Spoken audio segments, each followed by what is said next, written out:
The day I was among humans and discovered true horror. The airlock opened, and the smell hit me first. I had been warned about the smell. My briefing packet, 47 pages long and stamped with 3 levels of diplomatic classification, had included a single line near the bottom of page 12 about human olfactory environments aboard warships. The line read, "Observers may experience initial sensory discomfort. This is normal and temporary." What the briefing packet had not told me was that the smell was not unpleasant. It was simply overwhelming. Machine oil, recycled air, something metallic, like minerals heated under pressure. And underneath all of that, something alive, something warm, something that I had no name for in the Kethsri language because we do not have a word for the smell of a species that has been burning through the galaxy for 3,000 years and has not yet decided to stop. My name is Vethala. I am a third-tier diplomatic observer for the Kethsri Accord Council, and I had been assigned to spend 7 days aboard the human warship INS Relentless as part of an interspecies transparency initiative that, I suspected, no one on either side had particularly wanted, but no one had been able to diplomatically refuse. The humans had agreed because refusing would have looked like they had something to hide. The Kethsri Council had proposed it because they genuinely needed to know what was inside one of these ships, not in the technical sense. We had sensor readings. We had material analysis. We had, through various channels that I will not discuss in this report, access to partial schematics. What we did not have, and what the Council needed, was an understanding of what it felt like to be inside one, what it felt like to be around them, what they were like when no one was watching except someone they had agreed to let watch. That was my assignment. I was not a spy. I was something more complicated than a spy. I was a witness. I had studied the INS Relentless before boarding. She was a Vanguard-class heavy cruiser, 340 meters from bow to stern, built at the human shipyard on Callisto, and commissioned 8 years ago under Captain Adrian Torres, who had held that command ever since, and showed no signs of giving it up. The ship had been in 11 documented engagements. She had not lost one. Her hull bore the marks of every fight she had survived, long carbon-scoring streaks across the port quarter, a replaced forward sensor array that was slightly newer than the metal around it, a dent near the secondary docking collar that was, as far as my briefing packet was concerned, unexplained. Someone had tried very hard to damage this ship, and had succeeded only in leaving a mark that her crew had not bothered to repair. I found that detail more informative than 17 pages of weapon specifications. The officer who met me at the airlock was not Captain Torres. He was a young human, early-stage development by their standards, perhaps 24 years in age, with close-cropped dark hair and a jaw that was set in the particular way that humans set their jaws when they are being formally professional. His name, he told me, was Lieutenant Owen Clark, and he was to be my escort and point of contact for the duration of my stay. He extended his right hand toward me with the palm open and the fingers together. I knew what this was. The briefing packet had been very thorough on the subject of the human greeting ritual. I accepted his hand and felt him close his fingers around mine and move our joined hands up and down twice in a single motion. The pressure was firm. His hand was warm. And he did not apologize for the physical contact, and I had been told not to react to it, so I did not, though every instinct I possessed suggested that a species willing to initiate physical contact with a stranger, upon first meeting them, was a species that had never learned to be cautious in the way that a long history of vulnerability teaches caution. Humans had never been vulnerable. That was the thing. That was the thread that ran through everything. Clark led me through the main corridor of the Relentless with a practiced ease that suggested he had walked this route thousands of times and had stopped noticing the details long ago. I noticed them. I noticed everything. The corridors were wider than I expected, wide enough for 3 humans to walk abreast with equipment, and the ceilings were low by interstellar warship standards, which I knew from my reading was a deliberate choice, a structural decision made to allow for more deck layers and therefore more interior volume in a hull of fixed external dimensions. The humans had traded feeling of space for actual space. That felt like a metaphor for something, though I was not yet certain what. The lighting was cooler than I preferred, a pale blue-white that made the corridor walls look like the inside of a cloud, and the floor had a slight texture to it that I later learned was to prevent slipping during emergency maneuvers when the artificial gravity fluctuated. Every surface had a purpose. Nothing was decorative. The Kethsri build beautiful ships. The humans built useful ones. The crew we passed in those first corridors treated me with polite curiosity. Most of them looked at me for a moment and then looked away, which I understood to be the human version of respecting personal space. A few nodded, which is a human gesture of acknowledgement that does not require stopping or speaking. One human, a female in engineering coveralls with short red hair and grease on her forearm, stopped completely and stared at me with open fascination for a full 3 seconds, before Clark gave her a look, and she continued on her way, mouth still slightly open. I found her reaction more comfortable than the polite indifference of the others. At least she was honest about the fact that she was curious. My quarters were on Deck 4, which Clark explained was the same deck used by the ship's science and liaison staff. The room was small, clean, and deliberately climate-adjusted to my species' preferred temperature range, which meant it was significantly cooler than the rest of the ship. Someone had done their research. The bunk was human-sized, which meant it was too large for me in one dimension and too short in another, but there was a floor mat in the corner made from a dense foam material that would serve adequately. The desk was standard human dimensions. On it was a datapad loaded with the ship's non-classified operational schedule, a small guide to the ship's facilities and meal service hours, and a handwritten note on actual paper. I picked it up. It said, in handwriting that was angular and slightly hurried, "Welcome aboard. If you need anything that isn't on the schedule, ask Carl. He knows everything, and he likes the company. Captain Torres." Below her name she had drawn a small lopsided circle with 2 dots and a curved line. I stared at it for a moment, before I understood it was meant to be a smiling face. I sat down on the floor mat and looked at that piece of paper for a long time. I had been on diplomatic postings before. I had been aboard 17 different alien vessels from 11 different species. None of them had left a handwritten note. None of them had drawn a face on it. The ship's AI introduced itself to me approximately 4 minutes after Clark left, speaking through a small speaker grill near the ceiling of my quarters, in a voice that was calm, unhurried, and slightly warmer in tone than I expected from a machine intelligence. "Good evening, Observer Vethala," it said. "I'm Carl, Crew Adaptive Response and Liaison, technically, but everyone just says Carl. I've been briefed on your comfort requirements, and I'll make sure the temperature in your quarters stays where you need it. Is there anything you'd like to know about the ship before the orientation tomorrow morning?" "Why do they call you by the shortened version?" I asked. It seemed like the most neutral question I could think of, and I wanted to understand how the AI communicated before I had to rely on it for anything important. "Crew Adaptive Response and Liaison is a mouthful," Carl said. "Also, the previous version of the system was called Carl 2, and the crew got used to it, so when they installed me, they kept the name. Continuity of relationship, Lieutenant Clark calls it. He's sentimental about things like that." There was a brief pause. "You look tired from the transit. Would you like me to dim the lights?" "Please," I said. "Done. Sleep well, Observer. Tomorrow should be interesting." I did not know then how precisely accurate that prediction would turn out to be. I lay on the floor mat in the cool dark and listened to the ship breathe. That is the only word for it. The INS Relentless had a hum to her, deep and constant, the sound of the drive systems maintaining their idle state, of life support cycling air through 240 rooms, of 1,000 small machines doing their small jobs without rest. It was not unpleasant. It was, in a way I had not expected, almost reassuring. I thought about what I knew of this ship and her crew. 212 humans, 1 AI, 8 months since their last port of call.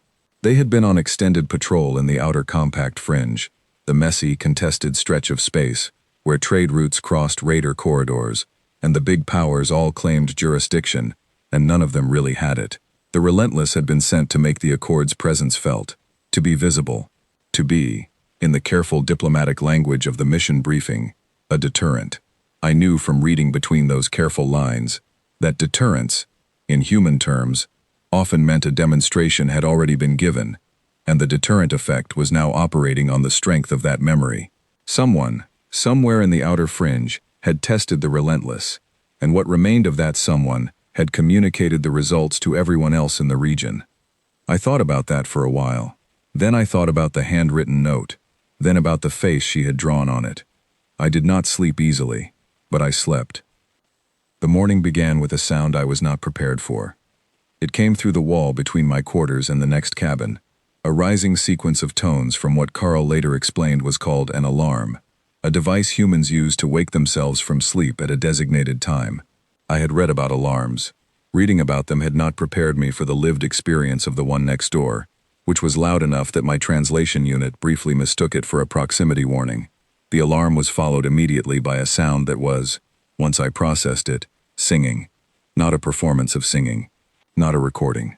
My neighbor was singing to themselves in the 30 seconds between when their alarm went off and when they presumably needed to start their morning routine. The song was tuneless and enthusiastic, and appeared to be about food. I lay on my mat and stared at the ceiling. I had been told that humans were social creatures. I had been told they communicated constantly and often without purpose. I had not been told that they did this before they were fully awake, or that they saw no reason to wait until they were at least out of their sleeping quarters before beginning. The wall was not thick. I could hear every word.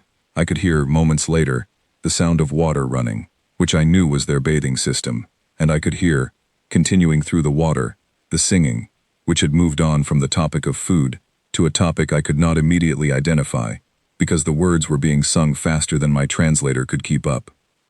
I got up. I went to my desk. I opened the ship's operational schedule on my datapad and started reading. My first official obligation was a meeting with Captain Torres at 0700 ship time, which Carl told me was 40 minutes away. I used the time to review everything I knew about her. Adrian Torres, 41 years of age, born in a coastal city called Lisbon, in a country called Portugal, on the human homeworld. 20 years of service, 11 engagements, no losses, decorated 4 times. Known, according to the intelligence summary that the Council had added to my briefing packet with a note saying it had been compiled from public records, and was therefore not a sensitive source, for being calm in emergencies and direct in communication. One of her former commanding officers had written in an evaluation, which had apparently become public during a commendation ceremony, that Torres had the kind of stillness that makes people around her feel safe, and enemies feel extremely nervous. I had read that line 3 times before boarding. I was about to find out if it was accurate. Clark came to collect me at 0650. I had dressed in my formal diplomatic sash and identity marker, which among the Kethsri communicates rank and affiliation the way a uniform does for humans, and Clark looked at it with polite interest and said nothing, which I was beginning to understand was the human way of respecting something they did not fully understand. He walked me down 2 decks and through a corridor that smelled more strongly of machine systems than the others, past a room from which I could hear several voices talking at once, and to a door marked simply with a nameplate. The captain's office was small and organized in a way that told me a great deal about her before she spoke a word. Every surface was clear, except what was actively being used. The shelves held actual physical objects, a few books, a model of a ship that was not the Relentless, a photograph in a frame, a small plant in a pot that was doing better than I would have expected given the recycled air and artificial light. Torres was standing when we entered. She was not tall by human standards, but she carried herself as if height was not a category she had ever found relevant. Her hair was pulled back, her uniform was neat, and her eyes, when they found me, were a dark brown color, and very direct. She did not extend her hand. Instead, she said, "Observer Vethala, thank you for making the journey. I hope your quarters are acceptable." "They are very comfortable," I said. The temperature adjustment was thoughtful. "Carl handled the details," she said, and glanced at the ceiling briefly. In the way I would come to learn was how the crew acknowledged Carl, without making a formal statement to him. "Please, sit down." She gestured to a chair across the desk from her own. When we were both seated, she folded her hands on the desk and looked at me with that stillness her former commander had written about, and I understood immediately what the description had been trying to convey. It was not the stillness of rest. It was the stillness of something that was always ready and had decided, for the moment, not to move. "I want to be straightforward with you," she said. "This arrangement was proposed by your council and accepted by my command authority, and I will honor every term of it. You have full observation access to all non-restricted areas. You can speak to any crew member who is willing to speak with you. You can review operational logs up to classification level 3.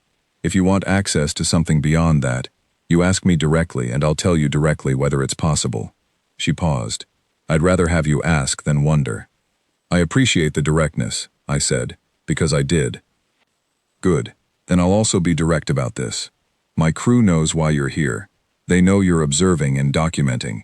I told them to act normally and not perform for you, because performing for observers produces data that's accurate about the performance and useless about the reality. She looked at me steadily. What you see on this ship is what we are. I don't make it more or less than that for audiences. I thought about the note she had left on my desk, the handwritten one, with the face drawn at the bottom. I understand, I said. Then we're going to get along fine. She stood, which I understood was the signal that the formal part of the meeting was over, and something changed slightly in her expression, something relaxed, without becoming less focused. Breakfast starts in 20 minutes. The mess hall does a good morning service. I'd recommend the eggs if your biology is compatible, but Carl has already flagged your dietary requirements to the kitchen staff, so whatever you pick up will be safe. She moved toward the door and paused. One more thing. The crew will probably ask you a lot of questions. Personal ones. They're curious about your species, and they don't always observe the diplomatic convention of waiting for the right moment. If that bothers you, tell Clark and he'll manage it. If it doesn't bother you, let them ask. You'll learn more about them that way than from any observation you could make at a distance. She left. I stood in her office for a moment after she went, looking at the small plant on her shelf. Someone had very carefully propped one of its stems up with a little stick, no longer than my finger. Someone had noticed that one stem was growing at an angle and had taken the time to fix it. I looked at that small stick for a long moment. Then I went to find the mess hall. Carl guided me there through the speaker system, announcing each turn in a quiet voice that only I seemed to be able to hear, which I later learned was a feature he used for crew members who were new or disoriented. The mess hall was larger than I expected and much louder. I stood in the doorway for a moment and took it in. Long tables, humans sitting in groups of varying sizes, some in uniform, some in what I had been told were off-duty clothes, the sound of multiple conversations overlapping, the sound of metal utensils on hard surfaces, the smell of cooked food, many different kinds at once, which layered in the air above the room in a complex cloud that my translator had no way of processing, because smell is not language, but it carried information anyway.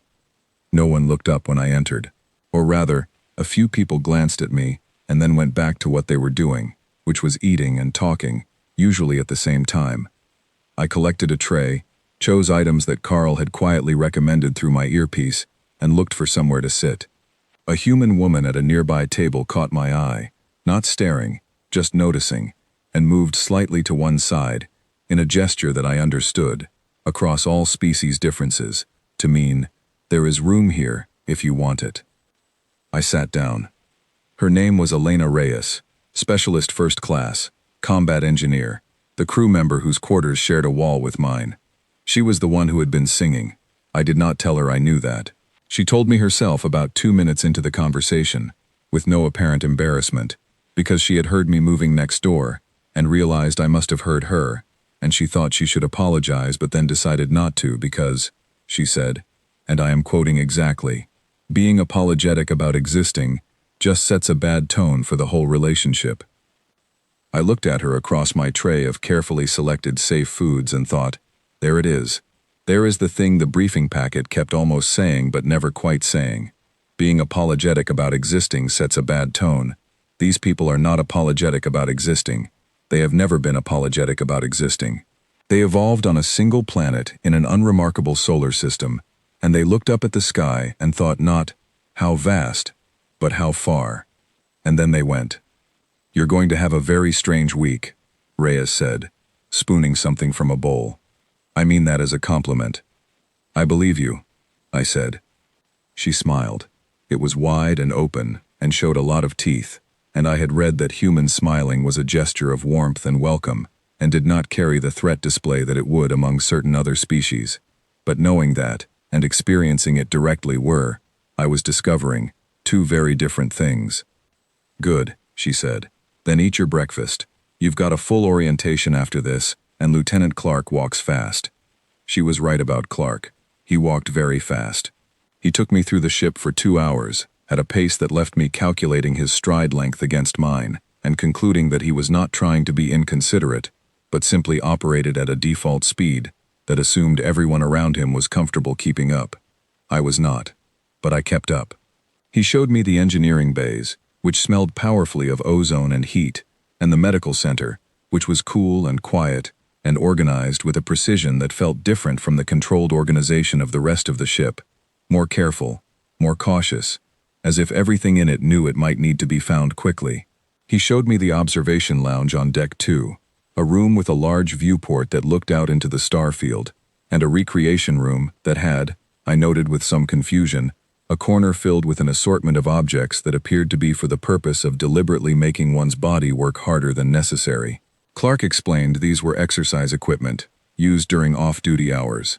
He said it with the tone of someone who had said the same sentence many times, without ever stopping to consider that the concept might need more explanation. They exert themselves voluntarily? I said. Beyond what their duties require? Sure, Clark said. It's good for morale and fitness maintenance. He paused. Also, Sergeant Oduya holds unofficial competitions and there's usually credits on the line, so... Credits, I said. Small amounts. It's more about the competition than the money. I made a note. I made a great many notes that morning, and most of them were not about the ship's physical layout at all. They were about the crew. The way they moved through the corridors, always with purpose but rarely with hurry. The way they acknowledged each other. Small gestures, a nod, a word, a hand briefly on someone's arm in passing. The way they treated the spaces they occupied, not as temporary locations but as places they lived in, places they had made their own through accumulated presence. Someone had pinned a small photograph to the inside of a storage bay door. Someone had put a worn paperback on a ledge near a conduit access panel. Someone had drawn a small cartoon on the inside of a maintenance hatch with a permanent marker, a cartoon that Clark saw me looking at and explained, with a slight tone that suggested this cartoon had been the subject of some discussion, was technically against regulations, but had been there for 3 years, and no one had yet had the heart to remove it. Why not? I asked. Because Rodriguez drew it on his first week on the ship, Clark said. He made chief engineer last year. It'd be bad form. He said it, as if this was obvious, as if the logic required no further explanation. A small drawing, made by a young human in his first week aboard a warship, preserved for 3 years because removing it would be bad form towards someone who had since risen to a position of authority. I turned that piece of information over in my mind and looked at it from several angles and could not find the edge of it. The afternoon passed in a series of observations and conversations, and one extended period in the observation lounge where I sat alone and watched the star field and tried to organize everything I had experienced into categories that made sense. I had been trained to observe and document. I had been trained to maintain analytical distance. I had been trained to record behavior without interpretation and to leave the interpretation to the council members who would read my reports. I was already failing at that last part. The interpretation was coming on its own, unbidden, pressing up against the careful walls of my training. What I was observing was not what I had expected. I had expected efficiency. I had expected order and hierarchy and the particular cold competence that military organizations develop when they have been doing their job long enough. I had expected something that felt like a machine. What I found was something that felt like a community, a strange, loud, warm community of beings who had chosen to spend 8 months in a metal shell in the dark of space and had, through some combination of shared purpose and personal connection, and probably those small amounts of credit Sergeant Oduya put on competitions, made it somewhere they did not merely tolerate, but appeared to genuinely prefer to be. That was the first thing I understood, and it was already more than I had bargained for. That evening, I sat in my quarters and began my first report to the council. I wrote about the ship's layout. I wrote about the organizational structure. I wrote about Captain Torres and her directness and the functional efficiency of the crew's daily routines. I wrote factually and carefully, and I did not write about the handwritten note, or the small drawing, or the photograph pinned to the inside of a storage door, or the way Reyes had said, being apologetic about existing sets a bad tone, in exactly the same easy tone she might have used to comment on the weather. I saved the report. I looked at it for a moment. Then I opened a second file, unlabeled, for my own reference, and I wrote those things down there instead. Carl, I said. Yes, observer? How long has this crew been together? The majority of them? There was a small pause. the kind that was not processing time but consideration time, the difference between calculating an answer and deciding how much of an answer to give. Most of the core crew has been with the ship for at least 4 years, Carl said. Captain Torres has the longest tenure. Reyes and Oduya both came aboard within the same 6-month period, about 6 years ago. Clark has been here 3 years. The composition changes at port rotations, but the center of gravity stays consistent. Do they ever request transfers to other postings? Another small pause. Less often than the fleet average, Carl said. About a quarter of the rate, actually. I closed my unlabeled file and looked at the ceiling. Thank you, Carl, I said. Sleep well, observer, he said. Tomorrow should also be interesting. I was already beginning to suspect that Carl had a very particular understanding of the word interesting, and that it did not mean what it meant in the briefing packet. Outside my window, the stars were still and cold and innumerable. Somewhere on the other side of the wall, Reyes was moving around her quarters, making the small sounds of someone settling in for the night, and I could hear, very quietly, that she was humming again, not singing, just humming. A low, absent sound, the kind a person makes when they are content and not thinking about it. It went on for a little while, and then it stopped. I lay on my mat. I listened to the ship breathe. I thought about 212 humans in a metal shell in the dark, and how they had made it theirs, and what that meant, and whether the council had any idea at all, what they had sent me to observe. I thought it was possible they did not. Day 2 began with a different sound. Not Reyes's alarm, not her singing, something heavier, rhythmic, coming from below my deck rather than through the wall, a steady thudding that seemed to travel through the floor itself and into the mat beneath me. I lay still for a moment, constructing a mental map of the ship's deck layout, and identified the source as the exercise area that Clark had shown me the previous day. Someone was using the equipment at what the ship's chronometer told me was 0520. Nearly an hour before the standard wake-up period began for the off-duty crew. I got up. I looked out the viewport at the stars and thought about what I was going to write in my second report to the council. Then I thought about breakfast. The mess hall at 0610 was quieter than it had been the morning before, only perhaps 30 crew members rather than the full rotation, and the atmosphere was different in the mornings, when fewer people were present, less layered, easier to observe individual conversations. I collected my tray with greater confidence than I had managed the previous day, and found a seat at a corner table where I could see most of the room without being in the center of it. Carl spoke quietly in my earpiece. Good morning, observer. I've flagged today's menu items that are within your dietary parameters. The blue tabs on the counter labels are safe. The yellow tabs mean, check with me first. Thank you, I murmured. Also, Sergeant Oduya is sitting 2 tables to your left, and he's been looking at you 3 times in the last minute. He's curious, but he's polite enough to wait for an opening. If you want to talk to him, make eye contact. If you don't, don't. I looked to my left, a large human male, dark-skinned, with a closely trimmed beard, and the kind of physical presence that came not from threatening behavior, but simply from a body that had been very deliberately maintained over a long period. He was eating calmly and looking at his datapad and, as Carl had predicted, glancing at me with the contained curiosity of someone who was interested, but was not going to impose. When my gaze found his, he nodded, one slight downward motion, and raised his cup briefly, which I had learned was a greeting gesture in its small form. I raised my own cup. He smiled, looked back at his datapad, and left me alone, which was somehow more interesting than if he had immediately come to introduce himself. He was reading the room. He was calibrating. He had seen I was settled and not in distress, and had decided that an introduction could wait for a more natural moment. I filed that under individual variation within the species, and ate my breakfast. The natural moment arrived about 20 minutes later, when I brought my tray back to the return station and found Oduya at the dispenser next to it, refilling his cup. He was taller close up. He looked at me with the open, direct look I was starting to understand was the human default, the look that said, I see you, and I am not hiding that I see you, and said, Observer Vethala, I'm Sergeant Leon Oduya, Damage Control. You sleep all right? Adequately, I said, though something woke me at 0520. He had the grace to look slightly sheepish. Sorry about that. The early slot is the only one I can get without the competition. During standard hours, that station gets competitive. He said competition, with a tone that suggested it was a word he found genuinely energizing.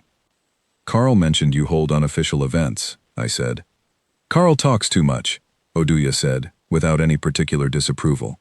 But yes, small stakes, good for team cohesion. The captain tolerates it. He paused. She's very good at tolerating things that work, even if they're not technically regulation. That seems like a useful quality in a commanding officer, I said. It's the best quality, he said simply. Then, you want to come watch later? I've got a midday session. Nothing serious, just the junior crew burning off energy. You'd be more comfortable in the gallery than on the floor, but you're welcome either way. I thought about the briefing packet's advice on crew interactions, which had been lengthy and heavily weighted toward maintaining professional distance and avoiding situations that could be misinterpreted as informal familiarity. Then I thought about Captain Torres, who had told me directly that performing for observers produced useless data about reality. I'll come, I said. Oduya's smile was not as wide as Reyes's, but it was warmer in a different way. Less quick, more settled, the smile of someone who had plenty of time and was pleased to share some of it. Good, he said. 200 hours. Come early, if you want a good spot. I went back to my quarters and started reviewing the operational log files that Carl had prepared for my access. I read for 3 hours. The operational history of the INS Relentless over her 8 years of service was available to me up to classification level 3, and at that level, it was still extraordinarily dense with information. What I found, reading through it, was a pattern of decisions that I needed to understand better. The ship had been in 11 engagements. This I knew. What the log files added to that knowledge was context, the texture of those decisions, the way the crew had responded. Not just the outcomes, which were all the same outcome, which was that the Relentless was still here, and the things that had come at her were not, but the process that produced those outcomes. The captain made decisions quickly. The crew executed them faster. There was no log entry in 8 years of service that contained the word hesitation in relation to a human decision during an engagement. Hesitation appeared only in descriptions of opponents. The Yurkai raiders at the Corvin Pass had showed hesitation at the third exchange. The Syndicate vessels at the Thalvor incident had hesitated to close after the Relentless changed vector unexpectedly. The humans, in every case, did not hesitate. They moved. They committed. They were already in the next position by the time their opponents were still deciding on the current one. I knew, from the broader history of human military doctrine, that this was not accident. It was something they trained deliberately, a psychological posture that they had identified centuries ago as one of the most significant advantages a combatant could have. They called it different things in different historical periods and in different branches of their military tradition, but it always meant the same thing: the willingness to commit fully and immediately, without waiting for certainty that would never arrive in time anyway. Most species, when threatened, experience a moment of processing, a brief internal negotiation between their survival instincts and their reasoning faculties. Humans had worked very hard, over a very long time, to make that moment as short as possible. Some of them, the very best of them, had reduced it to something that was not even a moment. It was just response, direct and total and already in motion before the threat had finished arriving. I thought about that while the stars moved past my viewport in their slow paths. Then I read about pain tolerance. I had not planned to research this specifically. Carl had, in response to a question I asked about the ship's medical history, mentioned in passing that the crew's injury threshold was, in his words, notably high. I asked him to clarify. He pulled up a reference file. The reference file led me to a broader database of comparative biological information that the ship carried as part of its interspecies liaison protocols, and in that database was a chart. The chart compared pain tolerance across 47 known spacefaring species, measured against a standardized scale that used a baseline stimulus across equivalent nerve types and tracked the signal that caused behavioral change. The Kethsri were at the 31st percentile. Most species clustered between the 25th and 60th range.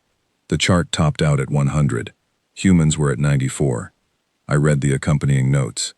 The notes explained that humans had evolved on a planet with significant large predator pressure, which had over millions of years of selection produced a species with unusually high pain tolerance because individuals who stopped moving when injured were more likely to be eaten than individuals who kept moving. Pain, for most species, is primarily a signal to stop. For humans, it is primarily a signal to respond, which is not the same thing at all. The body in pain tells most creatures, this is damage, reduce activity, protect the site. The body in pain tells a human, something is wrong, identify it, address it, keep going. I sat with this information for a while. Then I looked up what they ate and found that even more troubling. The human digestive system can process, I learned, a range of biological materials that would be toxic, indigestible, or simply fatal to the majority of known species. This is not a result of any particular technological advantage. It is, again, evolution. Humans spent an enormous portion of their developmental period in environments where food was scarce, and what was available was not always what their bodies preferred, and the species that survived were the ones whose digestive systems were flexible enough to extract nutrition from a wider variety of sources. The result is a species that can eat things that have no business being eaten. They eat plants that produce chemicals specifically to discourage consumption. They eat them and describe the experience as pleasurable. They eat foods that have been allowed to partially decompose in a controlled way, and they call this process fermentation, and they consider the products delicacies. They eat the flesh of other animals, which is not uncommon among omnivorous species, but they eat it from an enormous variety of sources, prepared in an enormous variety of ways, with an enthusiasm that suggests they have given the topic extensive thought and found it rewarding. And then there were the peppers. Carl, when I asked him to explain the peppers I had observed in the mess hall, provided a description so thorough that I had to stop him twice to make sure I was understanding correctly. Certain plants on the human homeworld produce a chemical compound designed as a deterrent to being consumed. This chemical compound binds to the nerve receptors that signal heat and damage. It does not actually cause tissue damage, but it causes the body to report that tissue damage is occurring, producing a burning sensation in the mouth and digestive system.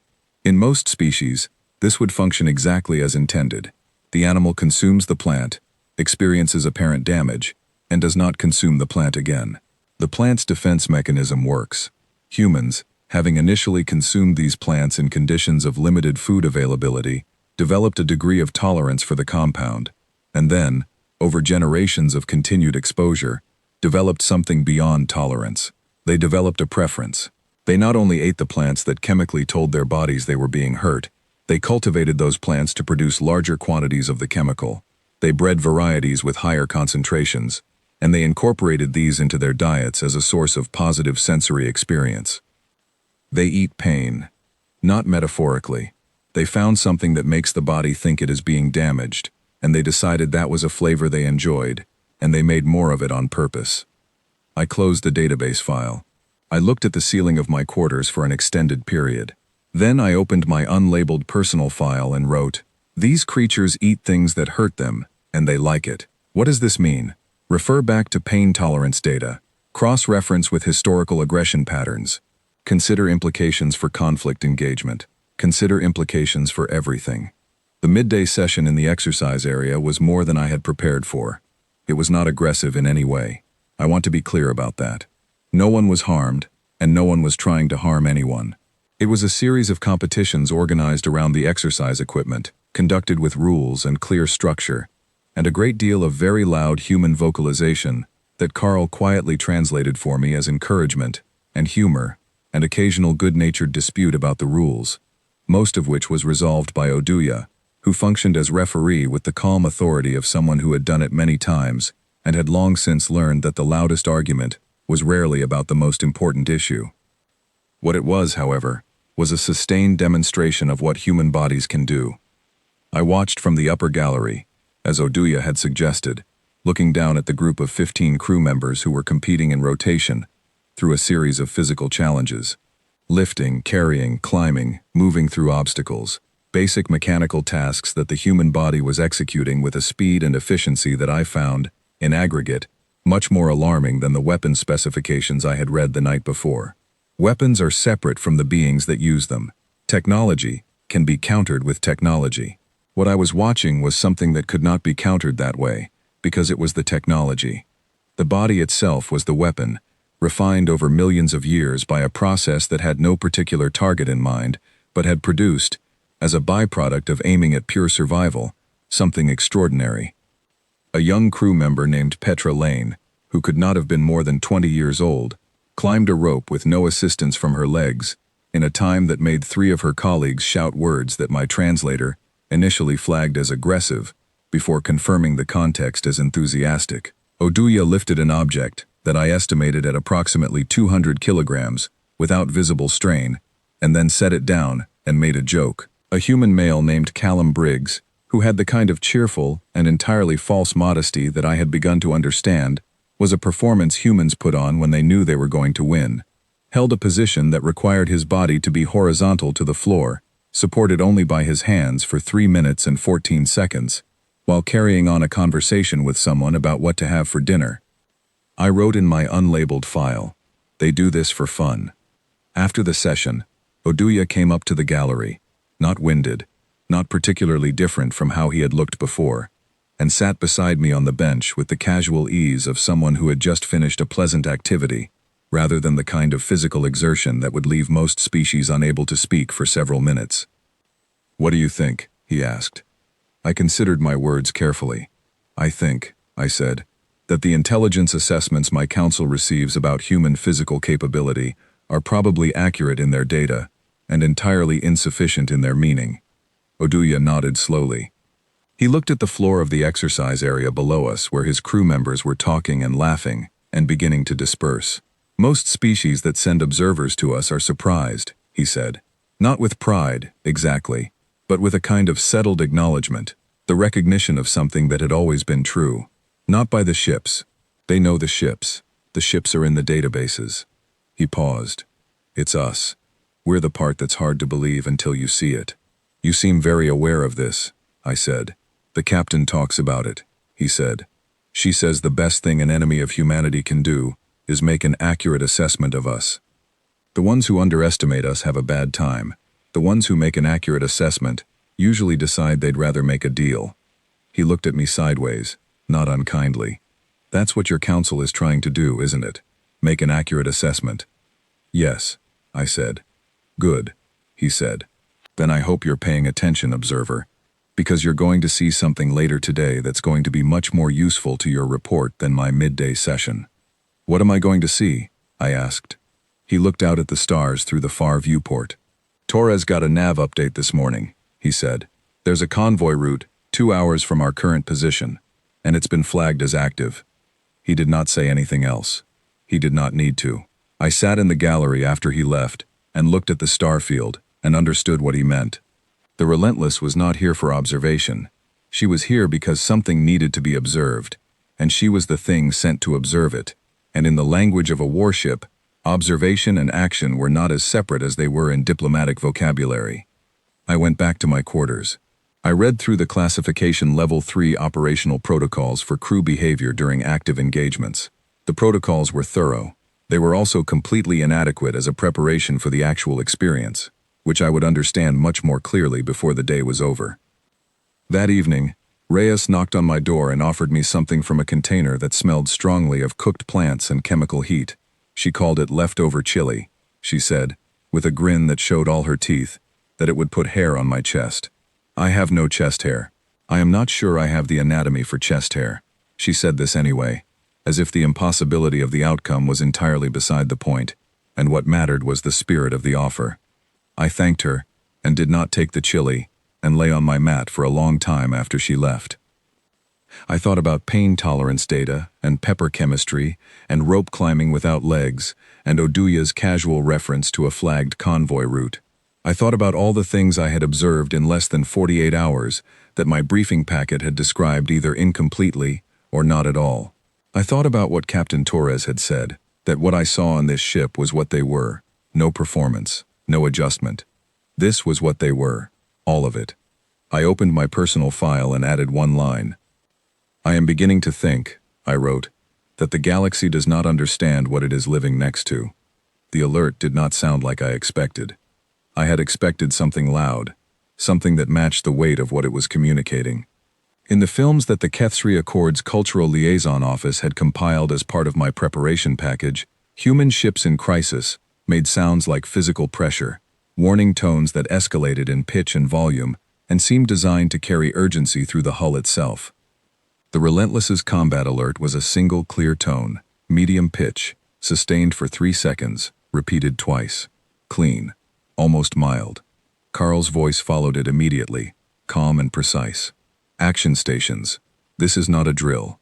All crew to designated positions. Visitors to secure observation posts. The ship had been making its normal sounds. My quarters had been dim. I had been sitting at my desk making notes. Within 7 seconds of the alert tone, the quality of the silence in the corridor outside my door changed entirely. I do not know how else to describe it. The ship had been occupied, the normal sounds of 200 people going about their work, conversations and footsteps and the distant clatter of equipment. And then the tone sounded, and all of that stopped and was replaced by a different kind of activity. Not louder, more directed. The sound of a collective organism that had just identified a purpose and began to move toward it, without discussion or delay. Clark appeared at my door in under a minute. He was in full-duty uniform, and his expression had changed from the politely professional face he wore during orientations to something more focused, more still, more closed. "Observer Vethala," he said. "I'm escorting you to the bridge observation post. Please stay close, and don't stop moving." I did not stop moving. I followed Clark through corridors that were now populated by crew members moving with the kind of controlled speed that sits just below running, the human body's fast walk that covers ground quickly and keeps the hands free. No one bumped into anyone. No one spoke unnecessarily. At intersections, people coordinated without stopping. A glance exchanged, a small adjustment, and both people continued in their respective directions without breaking pace. I had never seen anything coordinate like that outside of species with shared neural links. The bridge was smaller than I had imagined from the schematics. More intimate. 7 stations arranged in a slight arc facing the main viewport, each occupied by a crew member who was already deep in their instruments, each one silent and focused and present in the particular way that a highly trained person in a high-stakes situation is present, with every part of themselves pointed at the same thing. Torres was standing at the center. She had her hands behind her back. She was reading the main display with the same quality of stillness I had noticed in her office, the stillness that was not absence of engagement, but the opposite of it. She did not look at me when I took the observation position against the rear wall.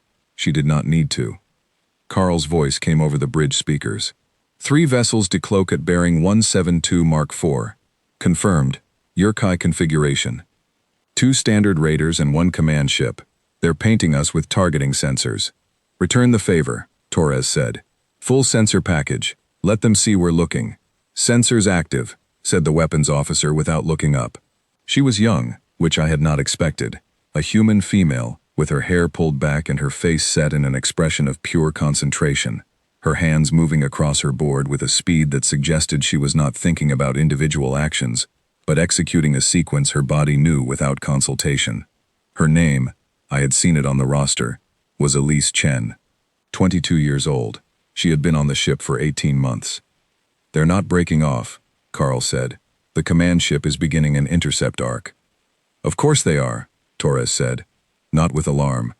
With a kind of satisfied recognition, as if something she had been expecting had just confirmed its arrival. What's their estimated intercept time? 14 minutes at current velocity.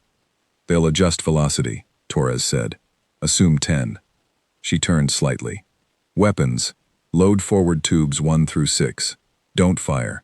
Just let the sensors tell them we've loaded. Loaded, Captain, Elise said. 12 seconds passed. I was counting. They're adjusting velocity, Carl said. Intercept time now 9 minutes 40. Yes, Torres said, in the tone of someone confirming a calculation they had already made. She turned to another station. Navigation. Prepare intercept options 2 and 5. We'll run option 2 unless they split, in which case 5. She looked at the main viewport, at the empty star field that the sensors were filling with invisible data she could read from the display below it. Carl, how long have they been operating in this corridor? Based on the configuration and the wear pattern on the decloaking sequence, I'd estimate this as their primary operating zone for approximately 4 months, Carl said. They know this space very well. And we've been here 11 days, Torres said. She almost smiled. They picked us because we're new. That's my assessment, yes. Tell me when they commit to the intercept. That's when they stop hoping we'll run. I stood at the observation post against the rear wall and watched a captain who had done this 11 times manage the opening of a 12th engagement as if it were a conversation she had been anticipating and was interested in having. Her crew did not speak unless spoken to, or unless new information arrived that required immediate reporting. The bridge was almost quiet except for the instruments and Carl's periodic updates. 7 minutes passed. 8. The vessels on the sensor display completed their intercept arc. Carl said, "They've committed." Options 2 and 5 are live, Torres said. Nav, take us into 2. She paused. Elise, when they open fire, I want tubes 1 and 2 on the lead raider, and 3 and 4 on the command ship. Tubes 5 and 6 hold for the second raider. Yes, Captain, Elise said. Carl, time to first exchange? Approximately 4 minutes. Torres looked at the viewport. For a moment, in the reflection of the displays, I saw her face clearly. She was humming. A very quiet, nearly inaudible sound, something tuneless and low, the same kind of sound Reyes made when she was settling in for the night. Torres was humming, while she waited for 3 Yurkai warships to open fire on her. I held very still at the back of the bridge, and felt something that I did not have a precise word for in my language. Not fear, not quite. Something that was adjacent to awe, and adjacent to alarm, and was the result of understanding something at a visceral level that I had previously only understood as a fact. The Relentless and her crew had fought 11 engagements. They had won 11 engagements. And Torres hummed while she waited for the 12th to begin because this was, to her, something that was interesting rather than terrifying, a problem with a shape she recognized, and an approach she had already selected, and a crew she knew could execute it. The raider vessels fired. The Relentless moved, not in the way that ships move when they are trying to avoid something and making the best of limited options, but in the way a living thing moves when it already knows where it wants to be next, and is already going there. The hull registered impacts on the outer plating, not penetrating, absorbed by the composite layers that I had read about but not felt before, and the sound of them was less than I expected. A series of deep resonant notes like something heavy striking something dense. And then the Relentless was no longer where the impacts had been aimed at, because she had already gone somewhere else. Tubes 1 through 4, Torres said. Firing, said Elise, and her voice was exactly the same as it had been at every other moment in the last 8 minutes, steady and present, and carrying no more weight than any other professional statement, as if firing was just another word, like loading, or ready, and carried no particular significance beyond its technical meaning. The sensor display showed 2 of the 3 vessels stop moving in the ways they had been moving, not destroyed, disabled. The lead raider had lost its forward propulsion. The command ship had lost, Carl reported a moment later, its weapons array and primary communications. The second raider was pulling back, hard and fast, using its full drive power to put distance between itself and the Relentless, and Torres watched it go on the display and said, Nav, let it run. Don't chase. Understood. She turned slightly. Carl, hail the command ship. There was a pause and then Carl said, Channel open. This is Captain Torres of the INS Relentless, Torres said, to the command ship, to whatever was listening in the silence of the damaged vessel drifting on the sensor display. You've lost propulsion and weapons. Your escort is gone. You have 2 options. The first is that you signal surrender, and we take you in under Accord protocols, in which case your crew will be processed according to interspecies legal convention, and you will have an opportunity to make your case before a compact tribunal. She paused. Not for drama. I think she was genuinely giving the other vessel time to process. The second option is that you don't signal surrender, in which case I wait until your crew has evacuated to your emergency pods, and then I take your ship apart. The choice is yours. You have 60 seconds.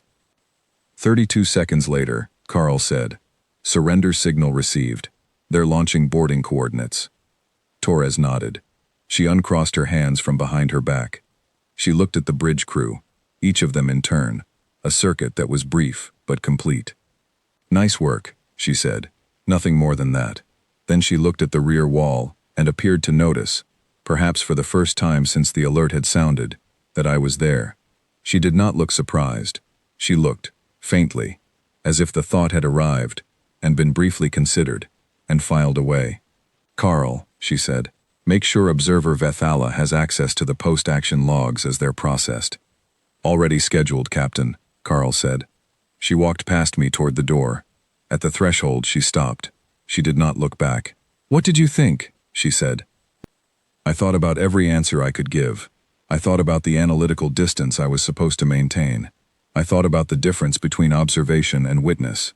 "I think," I said, "that the words your former commander used in your evaluation were more accurate than most official language tends to be." She paused, just briefly. "Which words were those?" "That your enemies feel extremely nervous," I said. She did make a sound then. Not quite a laugh. Something shorter and less formed. Something that was the involuntary sound of genuine amusement, rather than performed reaction. She left. The bridge crew, behind her, returned to their instruments with the calm purposefulness of people who had just completed a routine task and were already moving on to the next one. I stood at the back of the bridge for a moment after she left. I had read every engagement record in the Relentless's operational history. I had read the specifications of Yurkai Raider-class vessels. I had read about tactical decision matrices and weapons systems and drive efficiency curves.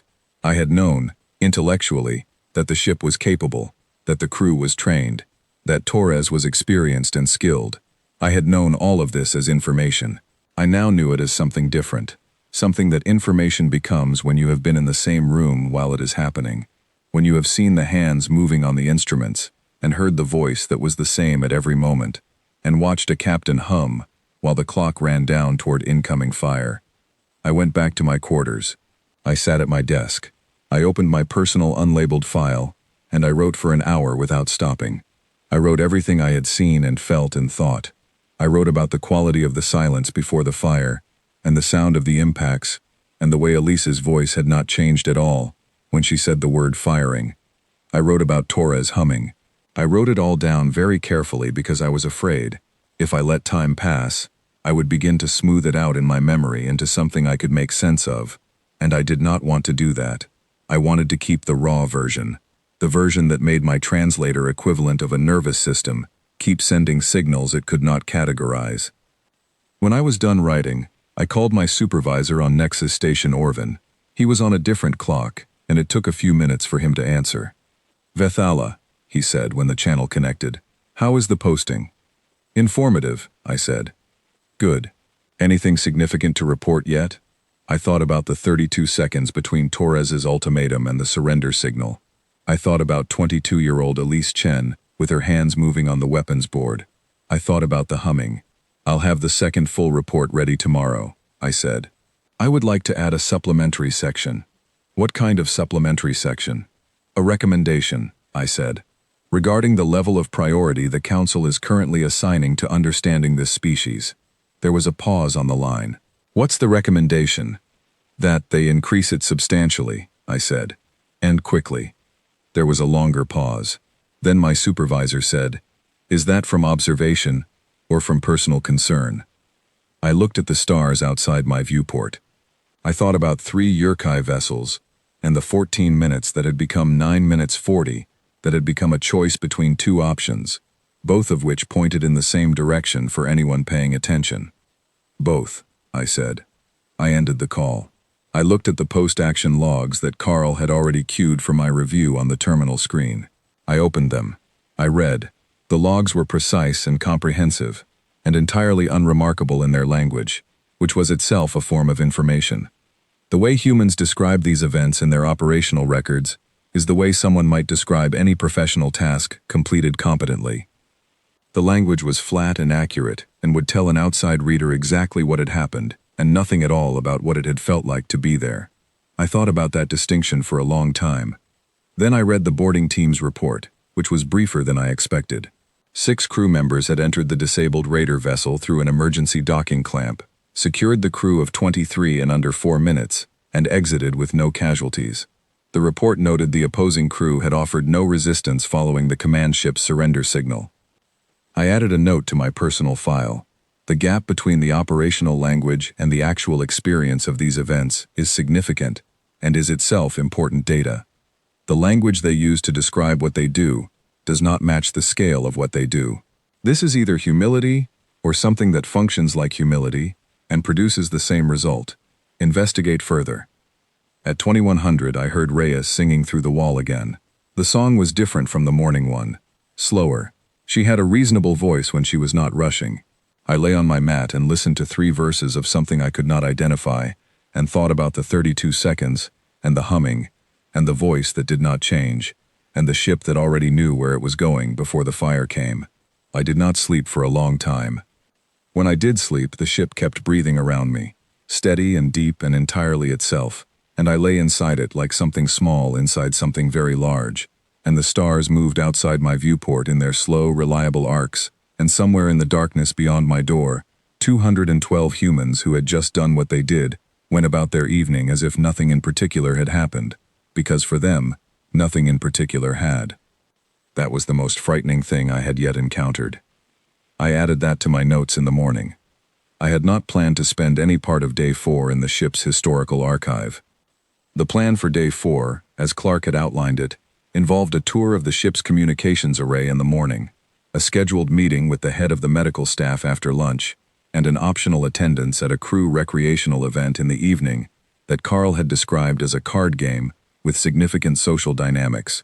The card game alone had been enough to fill my notes with anticipation, but I did not get to the communications array, or the medical staff, or the card game, because at 0300 in the morning, I could not sleep and asked Carl if I could access the research terminal in the ship's library bay, and Carl said of course, and I walked through the quiet midnight corridors to a room I had not yet visited, and I sat down at a terminal and began to read, and what I found there altered the direction of every remaining moment of my time on the Relentless.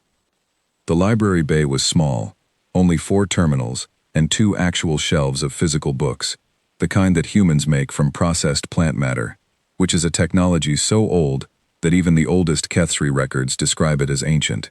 The terminals held, in addition to the ship's operational databases and the general academic resources I had already been using, access to the historical archive maintained by the Accord's Interspecies Cultural Exchange Program. This archive was, officially, a good faith effort to make the histories of member species accessible to diplomatic personnel across the fleet. Unofficially, it was the most complete single collection of human historical record available to a non-human observer outside of a dedicated research institution. And it was available to me, here, at 0300 hours, with no one watching and nothing but time. I started with what I thought would be a manageable inquiry. I wanted to understand the context for something Torres had said, a reference she had made during my first morning meeting to the agreements that followed the Black Compact. The briefing packet had mentioned the Black Compact, but only in the context of its outcome, the current human relationship with the Accord, and not in the context of what had led to it, or what had happened during it. Diplomatic summaries are excellent at describing the world that exists after major events, and very careful about describing the events themselves, in ways that might cause discomfort. The archive was not a diplomatic summary. I learned about the Black Compact within 40 minutes of reading. I will not reproduce the full history here because it is available through official channels to any council member with the appropriate clearance level, and because some of what I read is not the kind of material that should be in a diplomatic observation report, if that report is intended to be read without causing significant distress to the reviewing body. What I will say is this: the Black Compact was not an agreement between humanity and another species. It was something that happened within humanity, across 3 centuries and 4 major conflicts, and a complete restructuring of human political organization. And what came out of the other side of it was not the same species that went in, not in any meaningful sense. The humans that exist today, the ones who fill the Accord's roster and operate warships like the Relentless, and build cities on 17 different worlds, are the result of what survived the Black Compact's 3 centuries, which means they are, specifically and quite precisely, the descendants of the people who were very good at surviving 3 centuries of the worst thing humanity ever did to itself. I read for another 2 hours. I read about the silence of Karath IV, which was not mentioned in the briefing packet at all, and which I now understood was something the Accord's diplomatic staff had collectively decided not to summarize, because there was no diplomatic language for what it described. I read about the period called the Reconstruction Decades, and what humans themselves, in their own historical texts, said about what they had done, and what it had cost, and what they had learned. They were not evasive about it. They were not proud of it, exactly, but they were honest about it in a way that I had not expected, in a way that their history texts discussed it as a real thing that had happened and needed to be understood, rather than a past event that could be filed and moved beyond. They taught their children about it. They built structures specifically to ensure their children learned about it. They did this, the historians in the archive said, because they were afraid of forgetting what they were capable of, and because forgetting seemed to them more dangerous than remembering. I sat at the terminal in the quiet library bay of a human warship, and I thought about what that meant. A species that maintains, as part of its deliberate cultural practice, clear knowledge of the worst things it has ever done, specifically because it is afraid of what might happen if it forgot.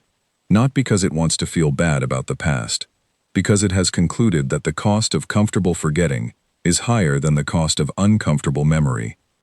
Then I found the files on spite.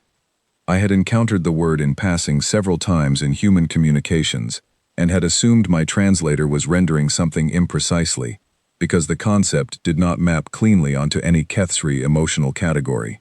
Spite, in human definition, is the willingness to accept personal cost, sometimes severe personal cost, for the sole purpose of ensuring that something negative occurs to a specific other party. It is not revenge in the classic sense, which is proportional and aims at restoration of balance. Spite is not interested in balance.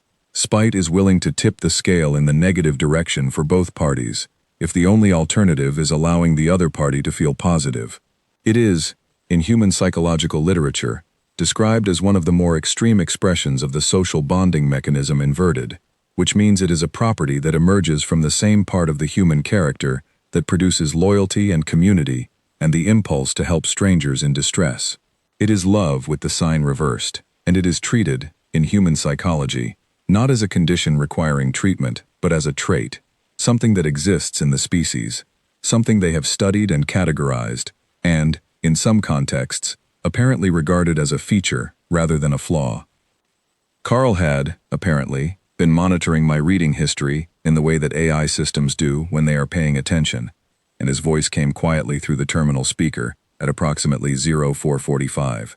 "You've been in the archive for a while," he said. "Can I bring you anything? The kitchen isn't staffed, but I can flag a request for the auto system." "No thank you," I said. "Carl, can I ask you something?" "Of course." "The psychological literature on spite," I said. "How do humans on this ship understand that trait in themselves? Is it something they're aware of?" There was a pause, the kind that meant he was considering how to answer rather than calculating. "I'd say most of them are aware of it the way you're aware of your own reflexes," he said. "It's not something they plan for or celebrate. It's just there.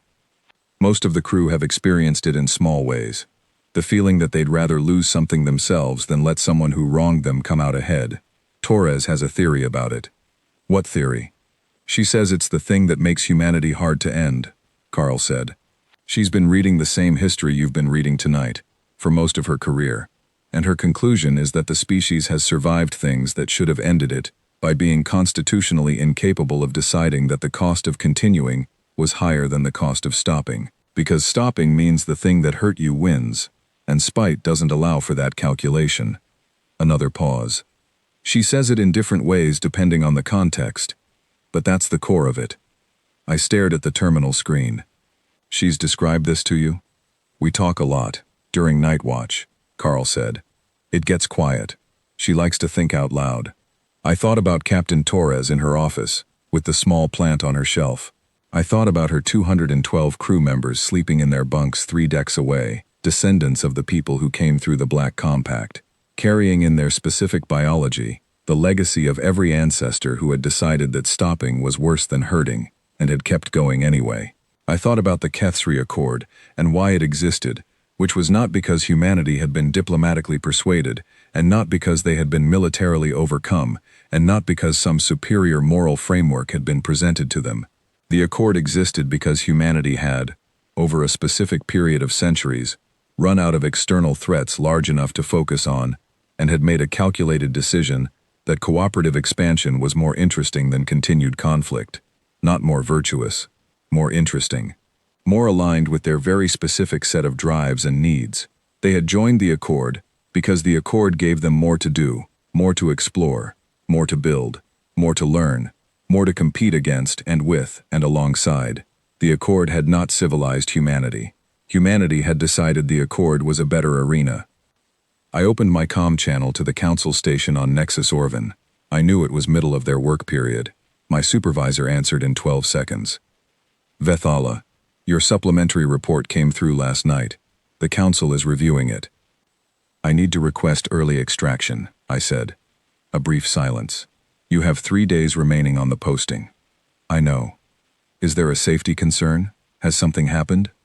I thought about how to answer that question accurately. Nothing has happened to me, I said. The crew have been entirely professional, and the environment is safe. But I've been reading the Human Historical Archive for the last 4 hours, and I need to think about what I've read in a location that isn't on the same ship as the species I'm reading about. I find that proximity is affecting my ability to maintain analytical distance. Another silence. Longer. Do you need someone to talk to? No, I said. I need to write, and I need to not be here while I write it. I paused. The supplement I sent last night was accurate, but incomplete. I didn't have the full picture yet. I have more of it now. I looked at the terminal screen, at the open archive file with its indexed centuries of human history, scrolling quietly in the background. The Council needs to understand that the current level of engagement with this species is built on an assessment of what they are, that is accurate in its data, and fundamentally incomplete in its meaning. The data describes the surface. It doesn't describe what the surface is made of. What is it made of? My supervisor said. I thought about spite. I thought about the silence of Kareth 4. I thought about children taught the worst stories of their own history, specifically, so they would never become comfortable with forgetting them. I thought about a species that ate pain for pleasure and kept moving when hurt, and had lived inside its own catastrophe for 3 centuries, and come out of the other side of it still going, still expanding, still interested, still choosing to continue, because stopping was simply not a choice they knew how to make. Endurance, I said, built on things I don't have a word for in our language. I'll need time to find the right words before I can write it properly. My supervisor said he would discuss extraction timing with the Council. I thanked him, and ended the call.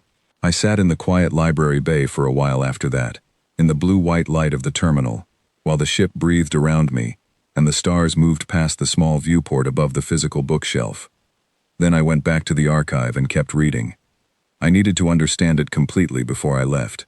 I needed to know everything that I had missed in 47 pages of diplomatic briefing. I read until the kitchen auto system started producing breakfast aromas at 0600, and I read through those, and I read until Carl quietly said, "Observer, you've been in here for 7 hours and you have a meeting with medical staff scheduled in 90 minutes.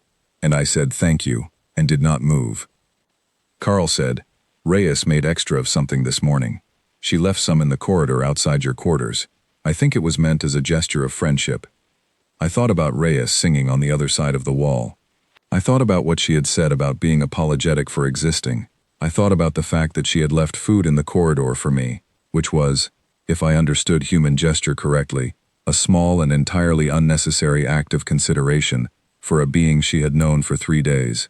In the middle of reading about 3 centuries of the worst things her species had ever done, the thought of the food in the corridor was so disproportionately affecting that I closed the archive file and looked at the ceiling and did not know exactly what to feel. Carl, I said. Yes? What does the crew know about their own history? The full history. The archive version. Most of them know a fair amount, Carl said. It's taught in depth on the homeworld and the colonies. The military academies require a comprehensive historical curriculum, specifically including the worst periods. Torres requires her crew to complete a historical literacy assessment before they complete their first year on the Relentless. She requires it? She added it to the standard requirements when she took command, Carl said. Her reasoning, on record, is that she will not command people who don't understand what their species is capable of, both directions. I sat with that for a long moment. "Thank you, Carl," I said. "Of course, observer. The food in the corridor will get cold." I got up. I went to the corridor. I picked up the container Reyes had left.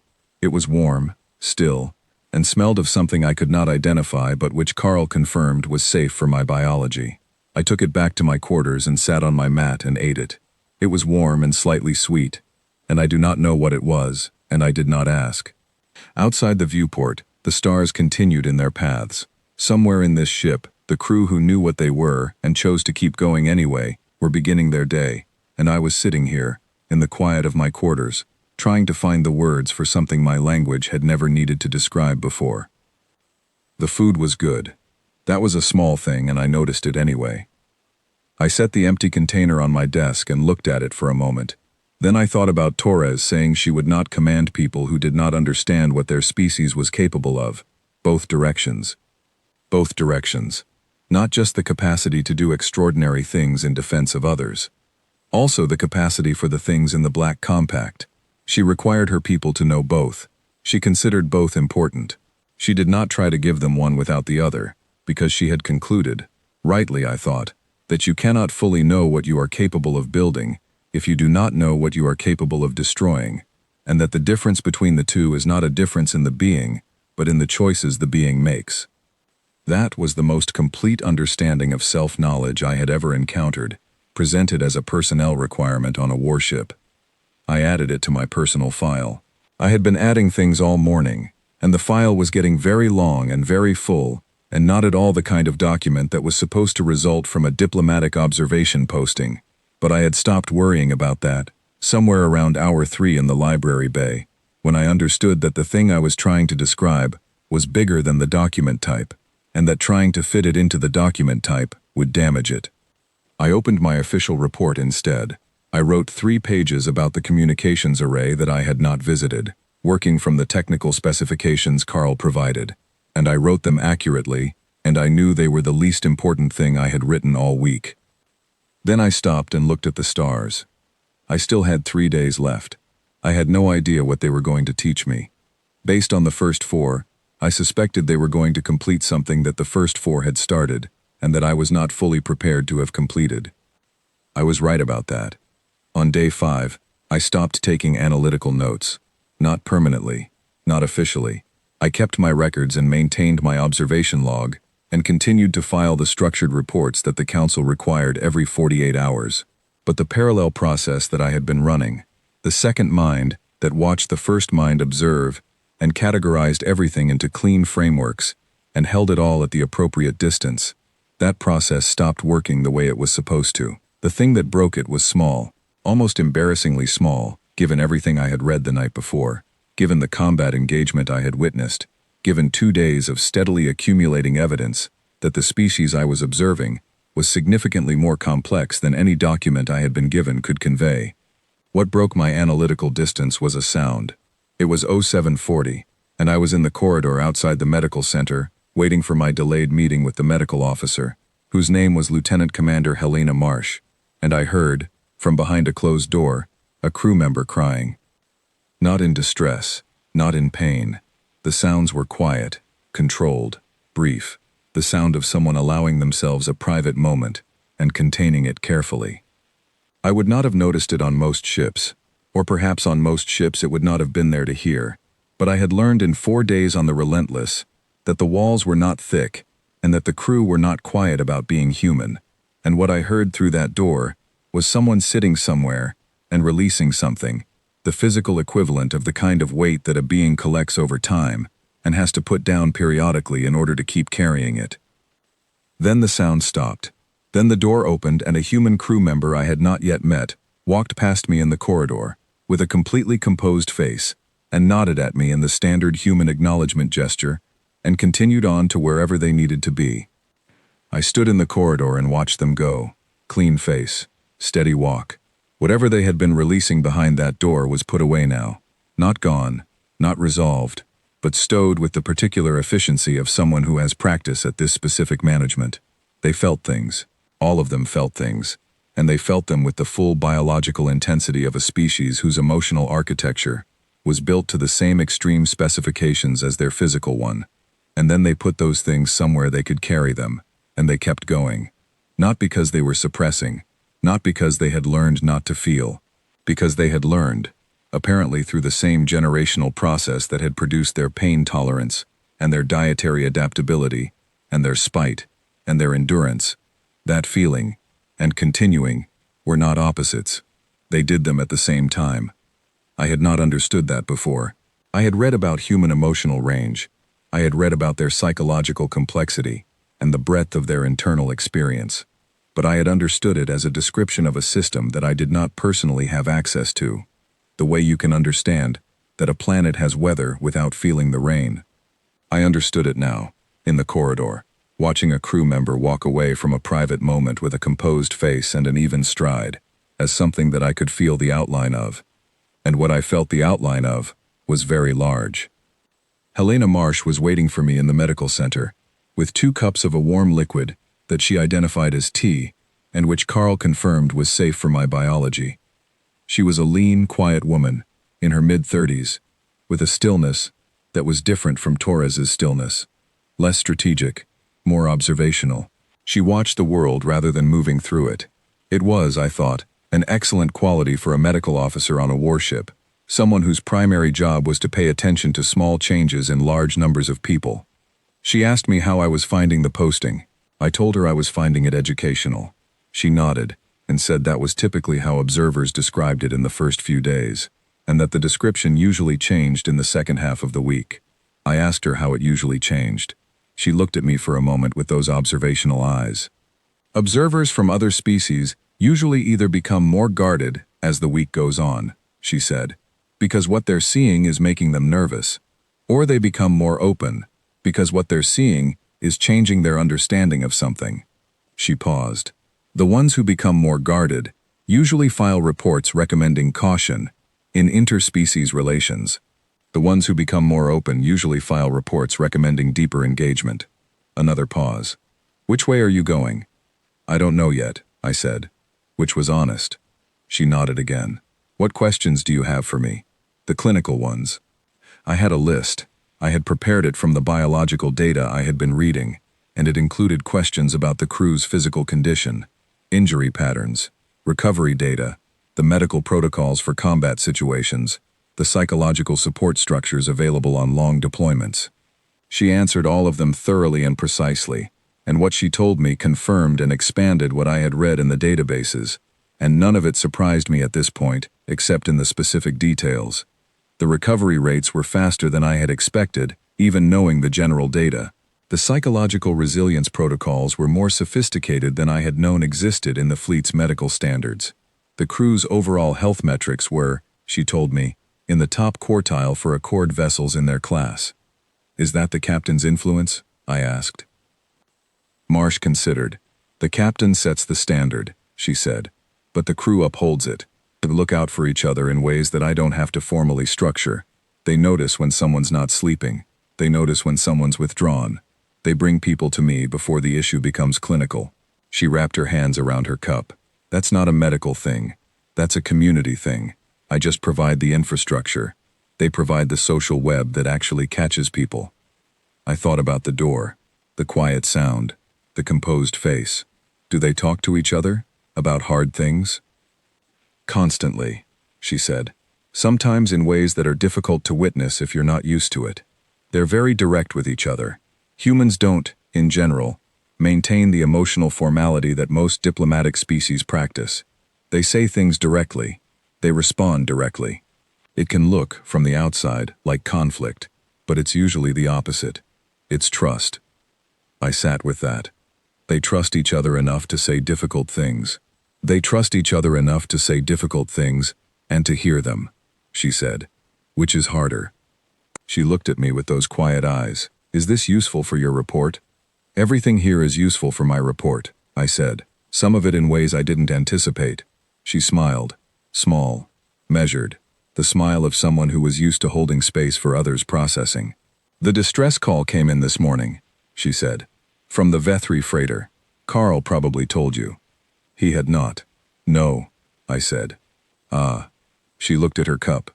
A Vethri commercial freighter sent an emergency signal at 0620 from the outer fringe of the sector. It was intercepted by our communications array first. The captain is deciding whether to divert. She looked at me. The freighter is operating outside accord space, and the Relentless is technically not tasked with that corridor. There's no formal obligation. She paused. But it's your people. I did not know what to say to that, so I said nothing, which is, I think, the most honest thing I could have done. I'll let Carl update you as things develop, she said. But I wanted you to know before the ship announcement goes out, in case you needed a moment to prepare yourself. I looked at her, at this human, sitting across from me with her tea and her quiet eyes, who had noticed that this piece of information might land differently for me than for anyone else on the ship, and had taken the entirely voluntary step of telling me privately and giving me space before the public announcement came. Who had done this, I was quite certain, not because it was in any protocol or procedure, but because it was the kind of thing you did for someone, because they were there, and you noticed, and you could. Thank you, I said, and I meant it in a way that was hard to contain in those 2 words. She nodded. She did not make more of it. She refilled my cup. We talked about medical protocols for another 20 minutes, and she answered every question precisely and thoroughly. And when I left, she said she hoped the rest of my posting was useful, and I said I was increasingly certain it would be. The announcement came through the ship system 40 minutes later. Carl read it in his calm, even voice. The Relentless was diverting to respond to a Vethri emergency distress call in the outer fringe. Estimated transit time, 3 hours 40 minutes. All crew to standard readiness posture. The captain would provide a briefing update at 1100. I went to my quarters. I sat on my mat. I held my hands in my lap and I looked at the stars and thought about 34 Vethri crew members on a commercial freighter somewhere in the dark, and a human warship that had no treaty obligation, and 3 hours and 40 minutes of transit time, and a captain who had apparently made a decision that was already reflected in the ship's new heading. I thought about what Carl had told me Torres said about spite, the thing that makes humanity hard to end, the inability to decide that the cost of continuing is higher than the cost of stopping. The ship was already moving. It had been moving since before the announcement. The course had already been set. Torres had looked at a distress signal from a species she had no formal obligation to, and made a calculation that the rest of the Accord would have spent a committee session determining the appropriate response to, and her calculation had taken less time than it took Carl to compose the ship announcement. At 1100 I went to the briefing. Torres was brief and direct, and told the crew what they were going into, what the freighter had reported, what the operational posture would be, and what she expected from them. She asked if there were questions. There were 3. She answered all 3. The briefing ended in 9 minutes. As the crew dispersed, Reyes appeared at my elbow. She did not say anything immediately. She just fell into step beside me as I walked back toward my quarters, and after a moment she said, "Your people are out there. You okay?" I looked at her. "I don't know them personally," I said. "Doesn't matter," she said. "They're your people." She said it the way she said most things, with a simplicity that was not shallow, but was the surface expression of something much deeper, something that had been true for so long, it did not need to be argued for. "We'll get them back," she said, and then she peeled off toward the engineering corridor and was gone. "We'll get them back. Not we'll try. Not we'll do our best given the parameters. Not we have the capability to attempt recovery with reasonable probability of success. We'll get them back." I stood in the corridor and held those words and turned them over. 3 hours and 38 minutes later, the INS Relentless dropped out of drive in the outer fringe of the sector and found the Vethri freighter. It was not alone.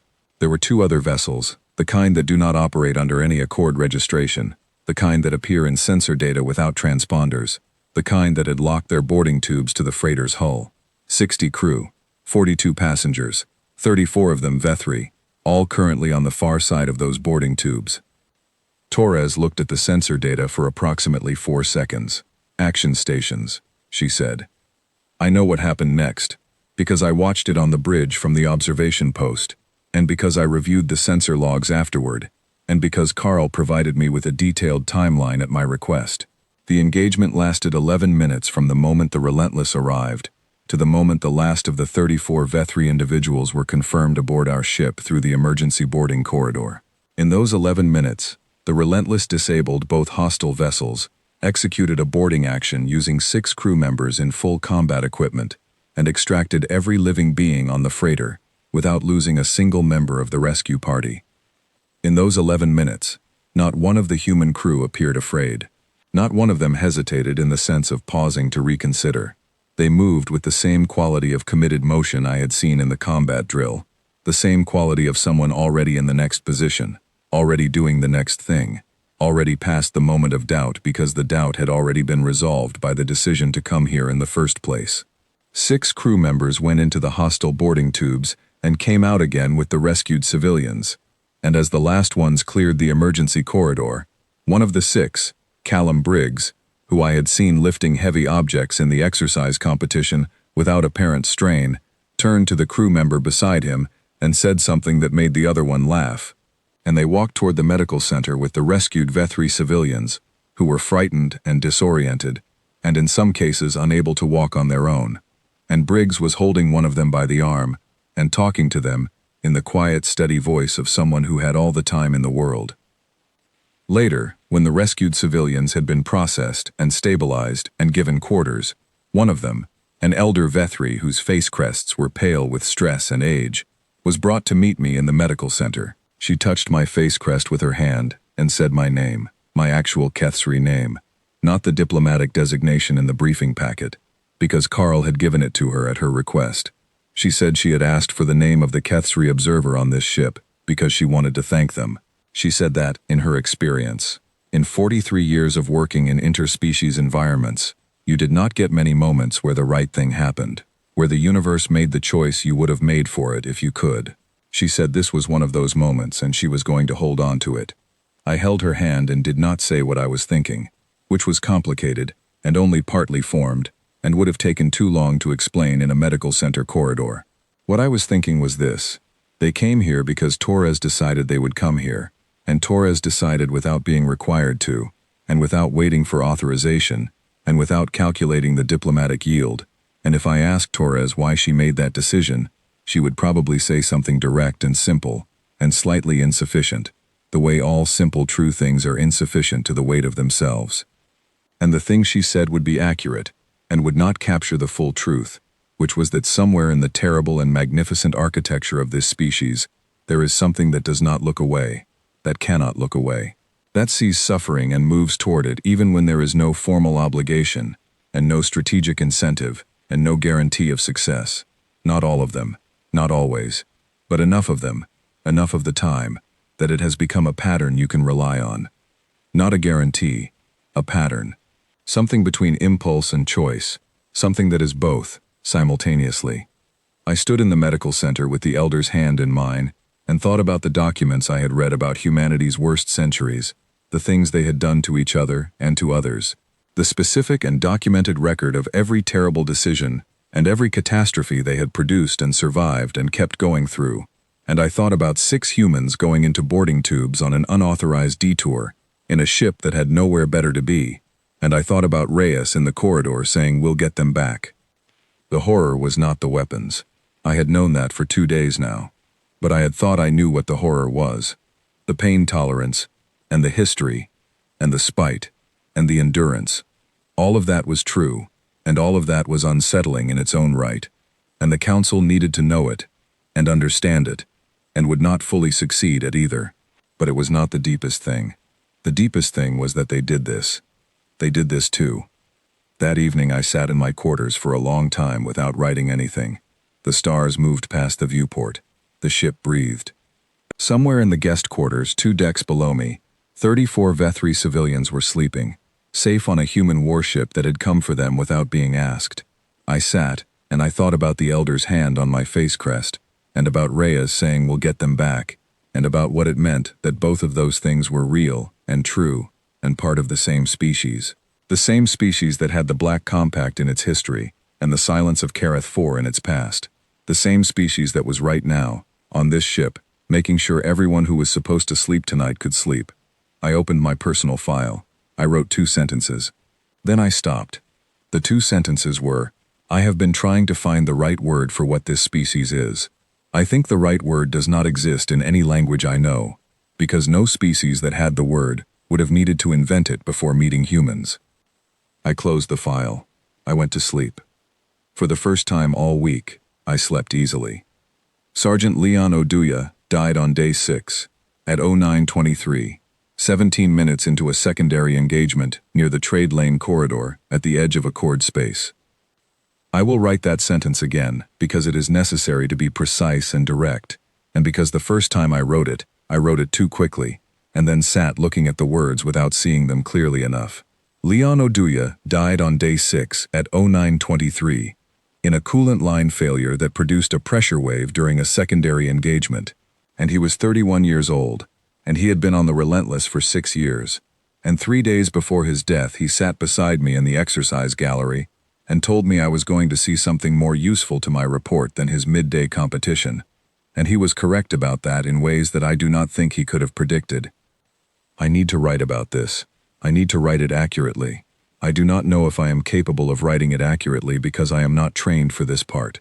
The observation protocols in my briefing packet have 17 pages on crew behavior during combat engagement and 3 paragraphs on observer conduct during crew casualty events. The 3 paragraphs say, essentially, maintain distance, do not interfere with operational procedures, document observations as per standard protocol. They do not say what to do when you knew the person. They do not say what to do when you are standing in a corridor, and a door opens and Reyes comes out and her face is very still in the way that means the opposite of stillness, and she looks at you and says, Leon, and nothing else, because Leon is enough. I want to describe what happened after that with the clarity and analytical rigor that my training demands and that the subject deserves. I am going to try.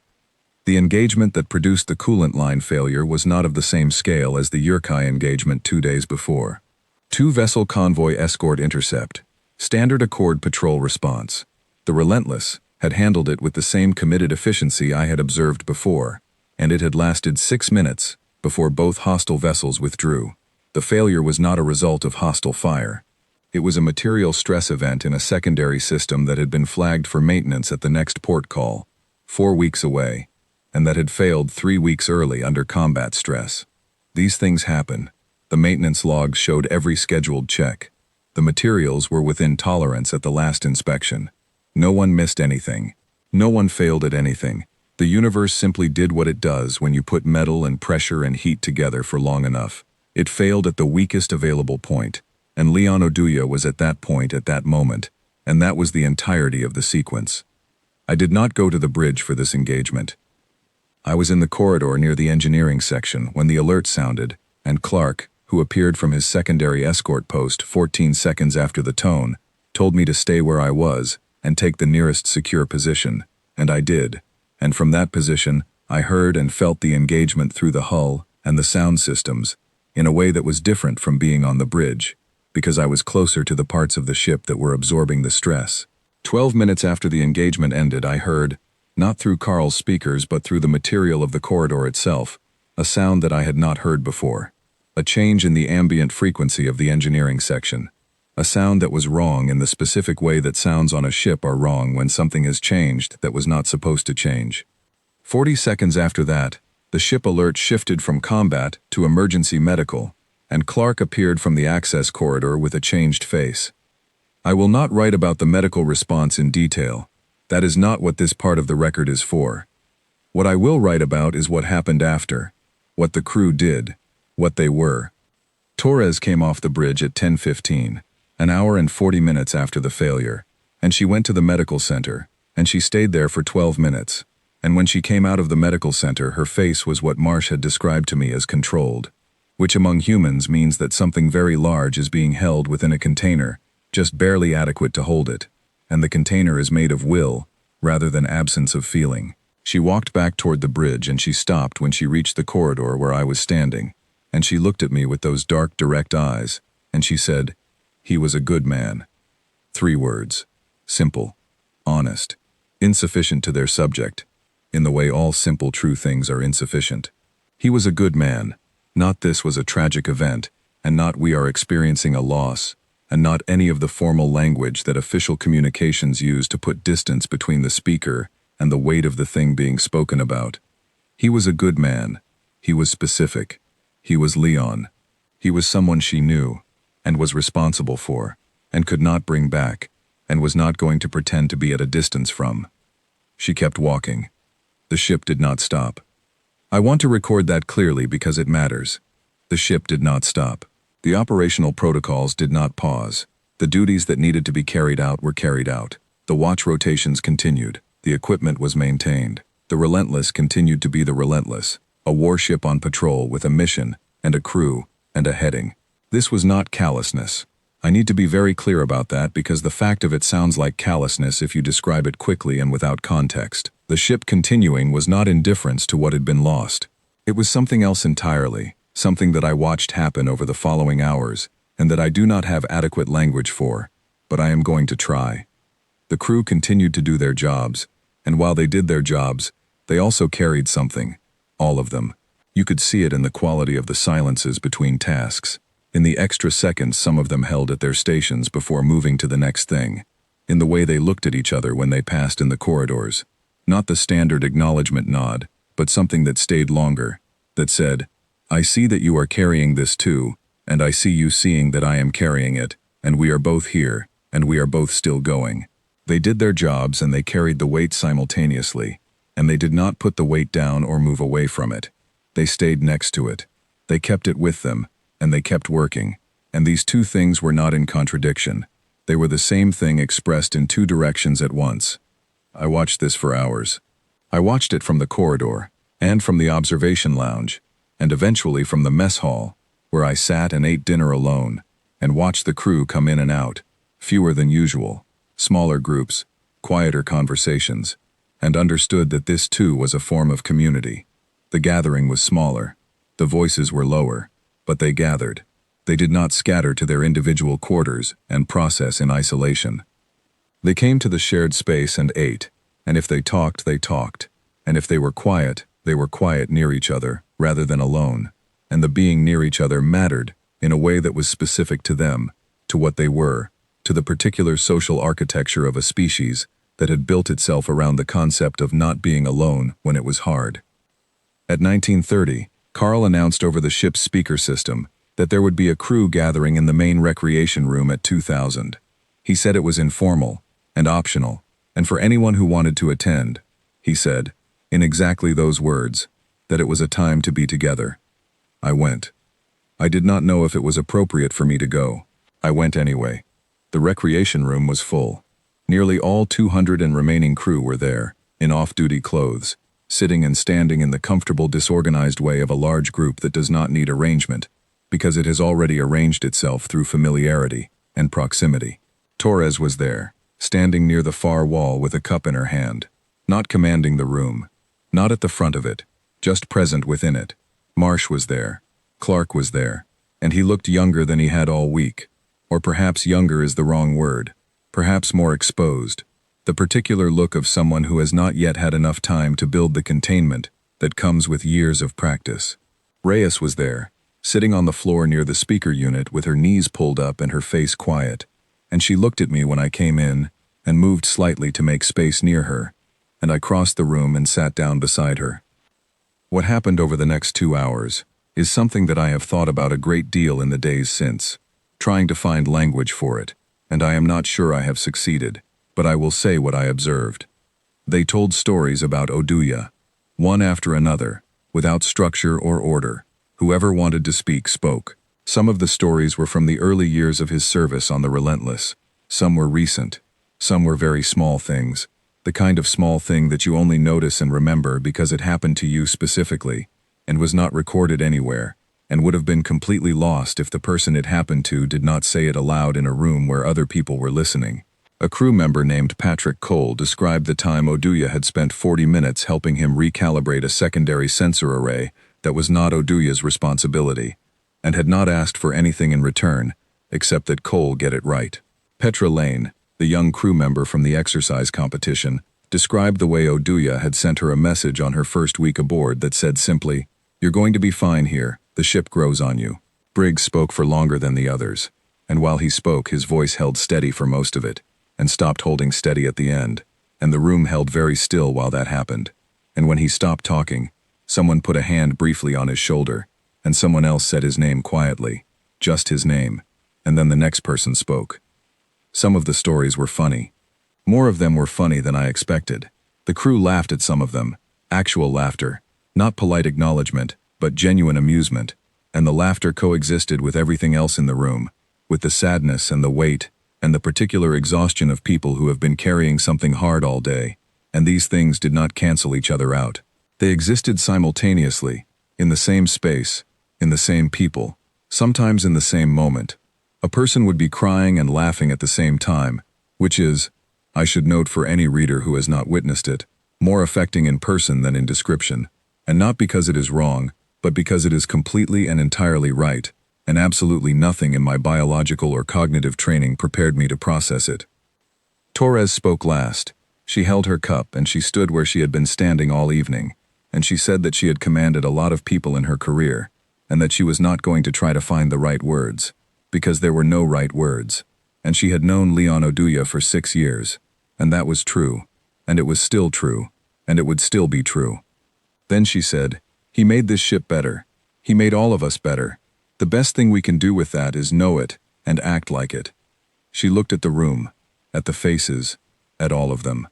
"Same time tomorrow," she said, which was the night watch rotation time, her way of saying, "We are still here. This still continues. We do both." After she spoke, the gathering did not immediately end. People stayed. They talked, in smaller groups, at lower volume, the gentle diffuse conversation of people who are in no hurry to stop being near each other. I stayed too, longer than I had planned. Reyes remained beside me, and at some point said, "He liked you, you know. He said you asked good questions." I thought about Leon Oduya, in the exercise gallery, saying you're going to see something more useful to your report than my midday competition. I thought about his settled presence and his quiet voice, and the way he had said not being able to get everyone back as the thing that did not go away. I thought about all of it, and I held it, and I did not put it somewhere away from me. I stayed next to it, the way they had taught me without trying to teach me, by simply doing it in front of me for 6 days. "He asked good questions too," I said. At some point, Torres found me on the other side of the room. She did not speak for a moment. She looked at me with those dark eyes, and I looked back at her, and neither of us said anything. And then she said, "Carl told me you've been in the archive, the full archive." "Yes," I said. "What did you think of what you found there?"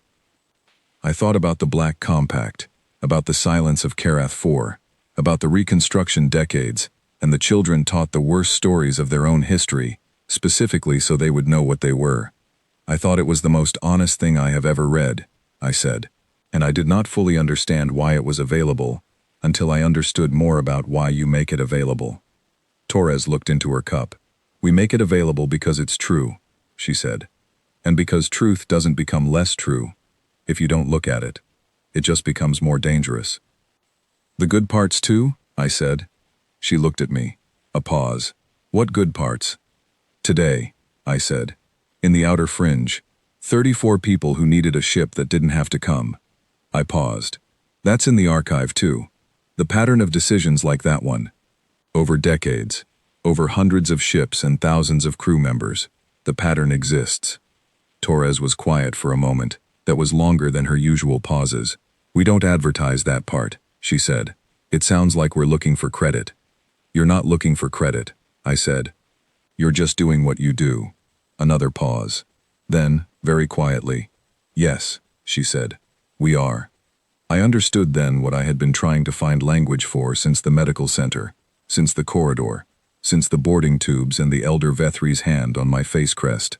The thing that I had titled my personal file with at the beginning of the week, the thing that I had expected to be the weapons and the history and the pain tolerance and the spite. The thing that I had slowly been discovering was something entirely else. It was this. The thing that sits in the same body as 3 centuries of catastrophe and the 94th percentile pain tolerance and the biological capacity to keep moving when hurt. The thing that cannot be countered with technology or strategy or diplomatic protocol. They love each other. They love each other with the same total committed directness with which they do everything else, completely and without reservation. And then they keep going anyway. They keep going through it, and with it, and in spite of it. They keep going because stopping is not a choice they know how to make. And they love each other because it is the deepest expression of the same trait, the inability to look away from what is real and present and worth caring about. What do you do against something like that? You make your accord treaties and you calibrate your diplomatic language, and you send your observers, and you read your briefing packets, and then you come and you see it, and then you understand that none of those things touch the core of it, that the core of it is something that exists before strategy and after consequence, something that is simply true about them, the way their pain tolerance and their biological flexibility are simply true about them, evolved in the same direction over the same time, from the same pressure. They love each other, and they keep going, and the two things are not separate. The love is the fuel. The keeping going is what they do with it.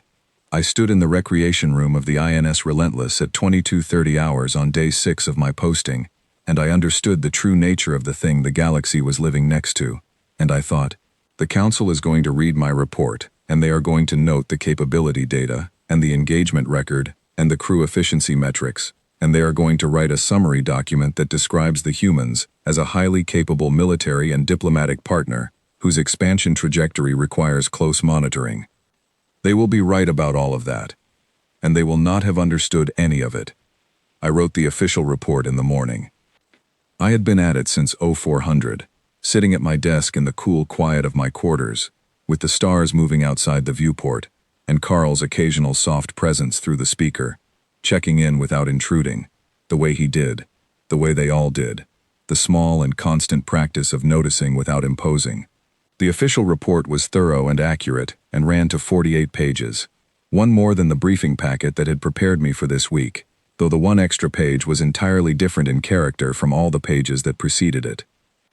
The 48 pages described the following: the INS Relentless and her crew complement, the organizational structure and command hierarchy, the captain's leadership approach and operational decision-making, the crew's training and physical readiness, the ship's engagement record and tactical capability profile, observations regarding crew psychological health and community cohesion, notes on the ship's AI system and its integration with crew operations, documentation of the 3 engagements observed during the posting period, including the unauthorized rescue operation in the outer fringe, and a final section labeled recommendations that I had written and rewritten 6 times before I found words that were accurate, without being alarming to the committee members who would read them first, and had, in most cases, never been within 100 light minutes of a human warship. The recommendations said, in the careful language that official reports require, that the Council substantially increase the priority level assigned to understanding the human species at a depth that goes beyond tactical and diplomatic capability assessment, that observer programs be extended and made more frequent, with longer posting periods to allow for the kind of understanding that only develops through sustained proximity, that the Accord's current treaty posture with humanity be reviewed with the specific goal of ensuring that what the Accord does not understand about its human partners is treated as a structural gap rather than an acceptable unknown, and that the Council seriously consider what it means to have as an ally a species whose greatest strategic advantages are not technological but psychological and social, and therefore not counterable by any of the strategies that the Accord currently maintains for managing interspecies relations. It was a careful report. It was diplomatic. It was the kind of report that would be read by committee members without raising their heart rates, the kind that would be filed in the appropriate archive tier, the kind that would generate a meeting and several follow-up reports and eventually, perhaps, a revised assessment document that would be circulated to the relevant departments and acknowledged and incorporated into the existing frameworks. I knew, while I was writing it, that it would not be enough. The second document I had been writing for 6 days was longer. I finished it at 07:30, approximately 40 minutes before the Relentless reached Nexus Station and the extraction shuttle was scheduled to depart. It was unlabeled. It had no official classification. It was not going to be sent to the Council as part of any formal process. It was something else. Something I was still deciding what to do with. Something that sat in a private file on my personal device and would go with me when I left the ship, and would stay there, pressing against the edges of its container, demanding to be done something with. In it, I had written everything I could not put in the official report, about the handwritten note and the face she drew at the bottom of it, about Reyes singing on the other side of the wall, about the mess hall and the smell of the food, and the way the crew moved through the corridors with that particular quality of people who live somewhere rather than occupy it, about Carl and his pauses and his assessment of love, about the exercise competition and the biological data and the small drawing on the inside of the maintenance hatch that no one had removed because Rodriguez had drawn it in his first week and it would be bad form, about the engagement with the Yurkai vessels and Torres humming in the reflection of the displays, about the archive and the black compact and the specific and honest record of the worst things they had ever done, maintained deliberately because they had decided that forgetting was more dangerous than remembering. About Oduya, at every point where he appeared, from the mess hall to the exercise gallery, to my quarters the night before the rescue mission, to the gathering in the recreation room, where Briggs's voice stopped holding steady, and someone said his name, and the room held still. About all of it. I had written, in the final section of the unlabeled document, the thing I expected to find here was the kind that made sense as something to be afraid of, the capability, the history, the biological nature of a species that runs toward pain and keeps going past the point where most beings stop. All of that is real, and none of it is the deepest thing. The deepest thing is that they love each other and keep going not despite that love but because of it, because the love is what makes stopping unthinkable, because you cannot leave something you love, and they love everything they can reach. Their ships and their crewmates and their history and their future, and the stranger who showed up at their airlock for 7 days and ate the safe foods from the blue-tagged menu options and sat on the floor of the recreation room at 22:30 on day 6 and understood something that no briefing packet had come close to preparing me for. They cannot look away from what is real and what is present and what is worth caring about. That is the true thing I came here to discover, and I mean it in the way that the word contains its own opposite, the way that the thing that changes you most is also the thing you cannot stop thinking about, the thing you return to, the thing that alters you by the act of being witnessed. The galaxy does not understand what it is living next to. I am not sure the galaxy could understand it without coming here and seeing it. I am not sure I understood it until now. I had saved the file. I had looked at it for a moment. Then I had opened the official report and added a final line to the recommendations section that said, "It is this observer's professional opinion that any assessment of the human species that does not substantially engage with the nature of their social and emotional architecture will remain incomplete in ways that are strategically significant. The capability exists within that architecture. It cannot be properly assessed without understanding what it rests on." That was the best I could do within the language I was permitted to use. Clark came to help me with my things at 0800. He was efficient and helpful and professional, and he carried my bag in a way that was unnecessary, but that he did anyway. The small offering of physical assistance that humans make to each other and to guests, and that is never about the weight of the thing being carried. We walked through the corridors of the Relentless for the last time, and I looked at everything. The photograph on the storage bay door, the small drawing on the maintenance hatch, the worn texture of the floor built to handle emergency maneuvers, the width of the corridors, wide enough for 3 humans walking abreast with equipment, the cooling pale blue-white light, the smell, machine oil and recycled air, and something alive and warm that I had no name for at the beginning of the week, and still did not have a name for, but that I now knew I would recognize immediately for the rest of my life. Reyes was in the docking corridor. She was technically on duty, but she had found a reason to be near the docking collar at 0820, which is exactly the kind of thing she would do, and exactly the reason why. Of all the people I had met this week, she was the most completely and without qualification herself in every moment I had seen her. She said, "Safe travels, observer." "Thank you," I said, "for the food in the corridor." She looked at me. Her expression changed slightly. "You actually ate it?" "I did," I said. She grinned. The full-face grin. The one with all the teeth. "Carl told me he cleared it nutritionally, but I wasn't sure you'd be brave enough." "You called it leftover chili," I said. "You told me it would put hair on my chest." "It would have," she said, "if you had a chest. I'm flexible about the anatomy." I looked at her for a moment.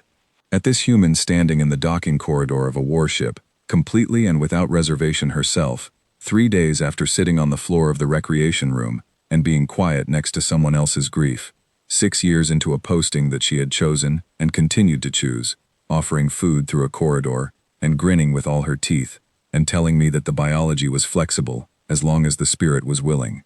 I felt something. I will not try to name it precisely. I have spent this entire document trying to find names for things that may not have them, and I think the honest answer is that some things simply arrive without labels, and you hold them anyway, and the holding is enough. "Goodbye, Reyes," I said. "See you when you come back," she said. She said it as if it was already scheduled, as if it was simply a fact about the near future that both of us were aware of, not an invitation, a certainty. I did not correct her because I did not, I realized, want to. Torres met me at the airlock. She was not in full uniform. She had come from wherever she had been when she was not captaining, and she was wearing the regulation jacket over the off-duty clothes, and she looked, without the full formal presentation, more like the person who had left a handwritten note with a face drawn at the bottom, than like the officer who had hummed while waiting for incoming fire. She looked like a human, which is not a diminishment, but an intensification. "How do you feel?" she said. "Complicated," I said. She nodded. She looked at me with the stillness, the readiness that was always there. "Good," she said. "Complicated means you were paying attention." "I was paying attention," I said. "I know," she said. "We were too." She extended her hand, open palm, fingers together. I took it, and she moved our joined hands once, and the contact was warm and firm and brief. "Come back when you can," she said. "There's always room for one more in the mess hall." She left. I went through the airlock. I went through the boarding tube and into the transit shuttle, and I sat down and strapped in, and the shuttle separated from the Relentless, and I looked through the small viewport as Nexus Station resolved into view ahead, and the Relentless grew smaller behind us. And I watched her until she was too small to see clearly, and then until she was a shape, and then until she was a point, and then until she was just the place in the starfield where a ship had been. I opened my message terminal. There was already a communication waiting, not from my supervisor, from an address I did not immediately recognize, but the header identified the sender as Carl, of the INS Relentless, and it said, "For whenever you need it." The whole crew said goodbye. They just do it quietly. That's their way. Below the message was a file. It was a small audio recording, 22 seconds long, which I played through my earpiece. It was the sound of the ship. Not anything specific. Not voices or instruments. Just the ambient sound of the Relentless. The hum and the breathing. And the distant sound of a community of beings doing their work in a metal shell in the dark. Alive and present and still going. 22 seconds of that, and then it ended. I held my earpiece in my hand after the recording finished. I looked at the starfield. I held the 22 seconds in my memory alongside everything else I was carrying. My supervisor was going to ask me for a final assessment. The council was going to convene a review session. The official report was going to be read and discussed, and incorporated into frameworks, and eventually filed in the appropriate tier. The supplementary recommendation was going to be noted, and possibly acted on. All of this was going to happen, and it was all that the official process was able to do, with what I had seen, and heard, and understood, over the last 7 days. And I was going to sit in those meetings and provide my assessments with the analytical precision of my training, and I was going to recommend what I had recommended, and I was going to answer the committee's questions as clearly and completely as I could within the available vocabulary, and none of it was going to convey the actual thing, the actual weight and texture and truth of the actual thing, the 22 seconds of sound, because the only way to convey the actual thing was to go there, to step through the airlock, to smell the smell that my translator had no word for, to eat the safe foods from the blue-tagged menu options and sit in the mess hall while the sound of 200 people who had chosen each other filled the space around you, to watch a captain hum in the reflection of her own displays while the clock ran down, to stand in a corridor while the ship moved toward something it had not been required to move toward, to be in the room when the stories were told, to hear the name said quietly into a silence that held still for it. That was the only way, and the council would not go there, most of them. They would send observers and get reports and discuss the data and make frameworks and keep the thing at the useful and manageable distance that diplomatic engagement requires for its survival. And the thing would remain what it was, unchanged by the distance, unchanged by the frameworks, unchanged by anything that could be put in an official document and filed in the appropriate tier. I thought about the message waiting on my terminal from Elena Reyes, who had sent it 12 minutes after the shuttle separated from the Relentless, which told me she had been composing it before I even left the ship. It said, "We had a vote. The crew voted you an honorary mess hall card. No one does that for observers. Carl will explain the privileges. Welcome to the ship, Vethala. You already belong here. You just don't know it yet." I read it twice. I looked at the stars. I held the message and the recording and the 7 days and all of it, and I thought about the choice I had in front of me. The official path was clear, and the next steps were scheduled, and my supervisor was expecting me on station by midday, and the first debrief was at 1400. All of that was real, and required, and coming, regardless of what I decided. And there was also a message from an honorary mess hall card, and a crew that had voted, and a ship that was somewhere behind me in the star field, still going. I opened a new message. I addressed it to Captain Torres. I wrote, "I have a formal debrief this afternoon, and a series of council meetings over the next 2 weeks, and a report that will be read and reviewed and filed. After that, if you have space for a liaison observer on your next deployment, I would like to request the posting. I have more to learn. I think you might still have things to teach me. Tell Reyes I ate the chili and it was fine." I sent it. I looked at the official report in my message queue, ready to be transmitted to the council. I opened the supplementary attachment, the unlabeled personal file that I had not planned to send, and I read the last paragraph one more time. The one about the thing that changes you. The one about love as fuel. The one about the thing you cannot stop thinking about. I attached it to the official report. Not as a formal document, as a personal note, labeled addendum, from observer, informal, for context only, which is a category that exists in the council's filing system and is technically accepted and almost never used because observers almost never have something they cannot fit into the official framework and almost never try to send it anyway. I sent the full package to the council. Then I closed my terminal and looked out the viewport at the place in the star field where the Relentless had been, and I thought about all of it. The debrief was going to be very long. I found that I did not particularly mind. On the station dock, as the shuttle settled into its berth and the boarding clamps engaged, and the world on the other side of the airlock resolved back into the familiar corridors and regulated lighting, and the carefully maintained diplomatic distances of Nexus Station Orvin, I sat for a moment before I got up. I sat and I held the 22 seconds of ambient ship sound in my memory, and I thought about a community of beings in a metal shell in the dark, alive and moving and completely and without reservation themselves, doing what they do and being what they are and keeping going. The airlock opened. I got up. I went through. But I already knew I was going back. The truth I gave the council was safe and accurate and would be processed and filed and incorporated into frameworks that would provide useful guidance for the next several decades of interspecies engagement with humanity. And none of it, not a word of it, would capture the thing I actually brought back from that ship. The thing I brought back was this. There are beings in the galaxy who chose, every single day, without being required to and without expecting recognition, to keep going, and to care, and to move toward the things that needed them. Not perfectly, not always, not without cost, but consistently, as a pattern, as a practice, as something that had been built into them by the same long process that built everything else they were. The galaxy does not understand what it is living next to. I came home knowing.